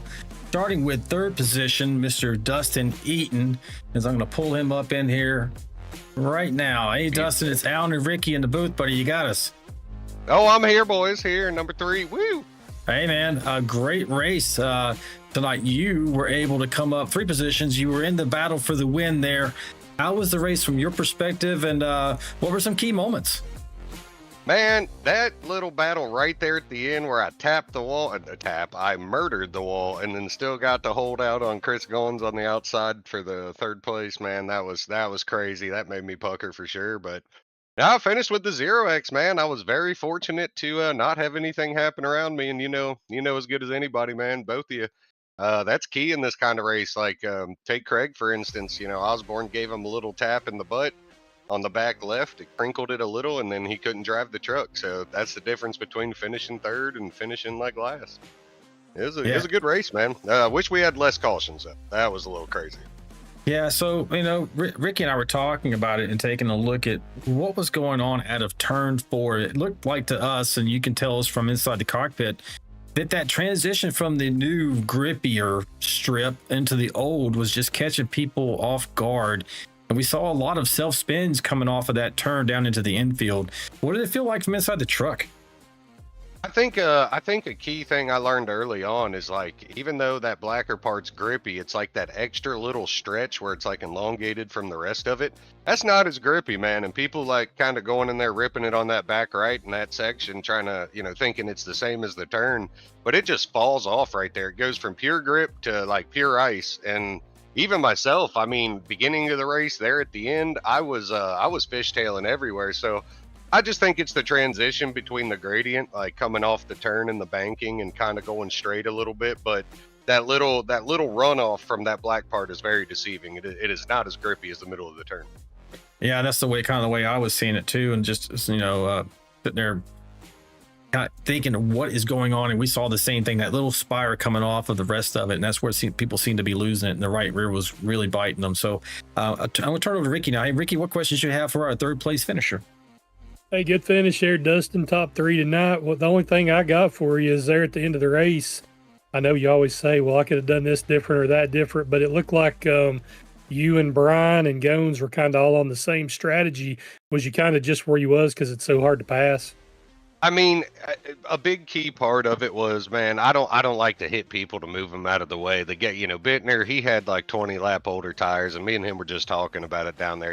Me or Dylan could have probably shipped him at any point, and then, myself, I had to worry about Goins. I saw he was just as quick as I was, so I mean, it was definitely a pressure situation. One wrong move from any of us, we'd all been dead. Going, staying off me in that last turn after I smacked the wall. I don't know how I was able to stay out in front of them there at the finish, but I mean, guys, it was an inch either way. This inch turned out in my favor tonight, All right, buddy, great podium finish. Before we let you go, got any shouts for teams, fans, or family? Hey, man, I appreciate the front guys, running up there clean and kind of, being respectful. That was good amongst us. Shout out to Wifey.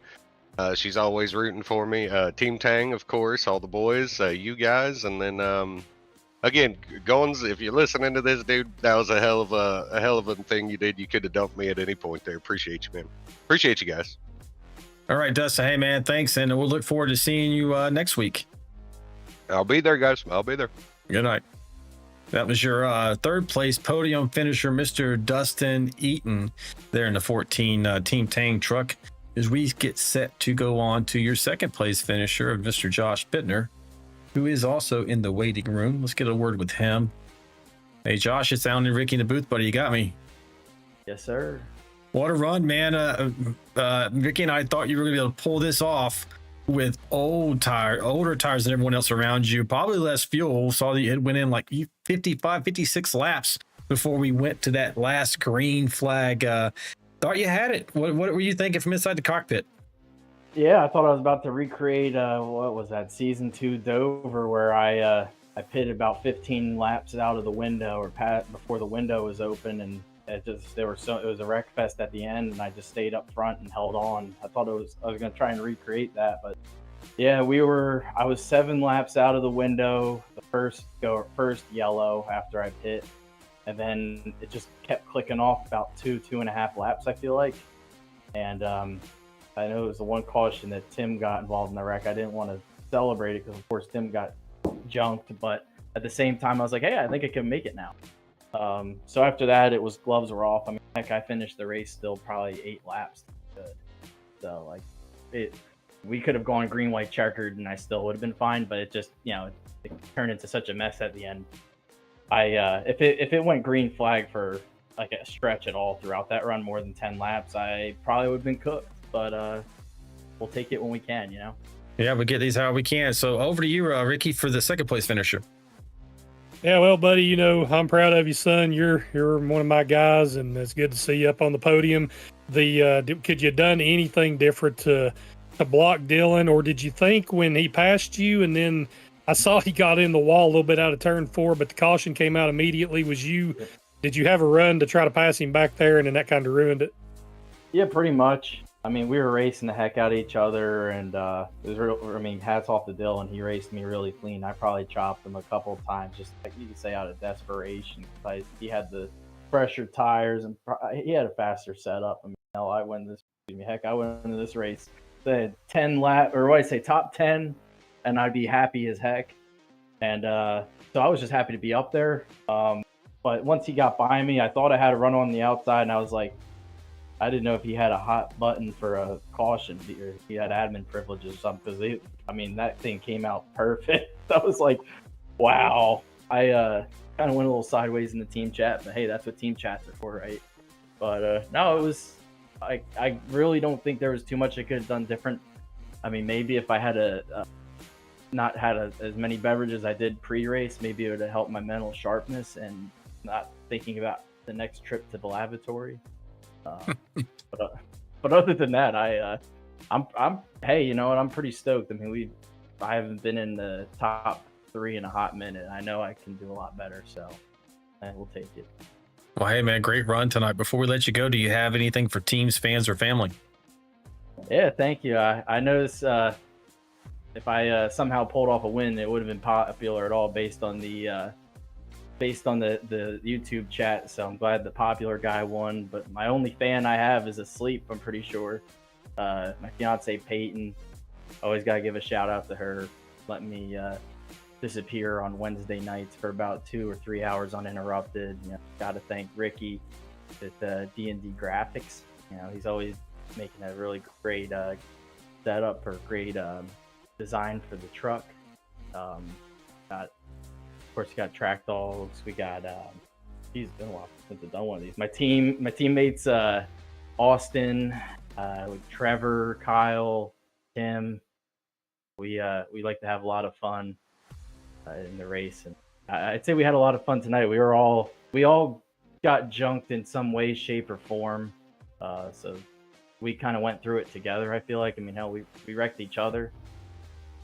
But yeah, no, thanks to you guys in the booth for broadcasting. You know, Lori doing her eye in the sky. I'm sure she's gonna have a rough. And also, my condolences in advance for her having to do the race report. It's gonna be not fun. She's gonna probably not need to write it on a sheet of paper. Probably need a roll of toilet paper or paper towels to write it down on. I don't know how many lines she's gonna have to put, but yeah, that was fun. And we had about 14 cautions tonight. She's going to have a hell of a job doing that race report. But again, great finish tonight, buddy. And thank you. And we'll see you next time. All right. Thanks, boys. Take it easy. Yep. Here's your second place finisher, Mr. Josh Bittner in the 84 truck. Now moving on to your race winner, Mr. Dylan Bryant. Hey, Dylan, buddy. It's Alan and Ricky in the booth. You got me. Oh, what's going on, guys? What a win. We actually had you on camera, your in-car camera, as you crossed the start-finish line. You stuck your head in your hands there. Don't know if that was just from sweat or just disbelief that you were able to pull this off tonight. You were up 10 spots from where you started. How did it feel from the driver's cockpit? Loose. Very loose. Man, it's a tough track here. Alpha 4 was like skating, and, you know, it was just snap loose on you at times and stuff. And, you know, I really didn't want all those cautions, because after like 10, 15 laps on a run on the truck came in really good. And, you know, I'm just great at saving tires and stuff. And, you know, but it's a tough track, and I seem to shine on the more the technical tracks that involves, you know, lifting and braking and stuff, you know, like Martinsville and Richmond and a few of the other tracks and stuff. And, you know, I'm just speechless. It's extremely hard to snag up a win here, and, you know, even if you get a top 10, it is tough. So. Well, you did a great job tonight. I'm going to pass the mic over to Ricky for his questions for our winner tonight. All right. Hey, Dylan. Good job there tonight, buddy. I know I was going to say you had to pass one of my trucks to win, but if you're going to do it, at least you done it one of my paint schemes. You put that old Superman truck out in the wind, and you look good. And the one good thing I want to say about you, buddy, is you always race everybody clean. You know, you're a hard racer, but you're a clean racer, and you done a heck of a job tonight when everybody was having problems on that track. Appreciate you. Yeah, it's to be honest, you know, you know, I'd rather finish second than to touch a guy to win the race and stuff. And you know, at times my give makes me lose sometimes, and but of course I really give and take and stuff, and you know, it is a sim and stuff, but I try to race everybody the same way that I would like to be raced, and I think that everybody knows here that if it's a contact between me, it's an issue. Either I got loose or, you know, lost talent. So, but yeah, I'd rather race clean and win clean, and you know, it just makes the wins mean a lot more to me. One other question I have while I'm thinking about it, because I know you race real cars too, like Josh.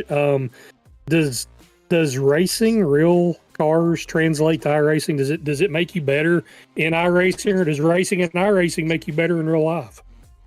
I would like to say yeah, on the sense of the sim is very line sensitive. You know, it makes you be consistent, and at the track that I go to, being consistent means a lot. So just hitting your marks every lap. Most of the time at my home track, I'm probably from the start of the race to the end of the race, maybe like 0.3 change. But everybody else will do, I don't know, like a 15.2 one lap, 15.6 the next lap, 15.9 the next lap, then 15.2, 15.3. But of course, me though, I'm, you know, just the mindset of being in the rig it just makes you hit your marks. But you use different senses in a car, like your whole body. You can feel the car step out on you're about to, the wheels lighter and stuff. On the rig is basically in your hands. For at least the mid-grade pedals like mine, they will start to shake some if the truck's about to get loose some, and the brakes and stuff does the same thing.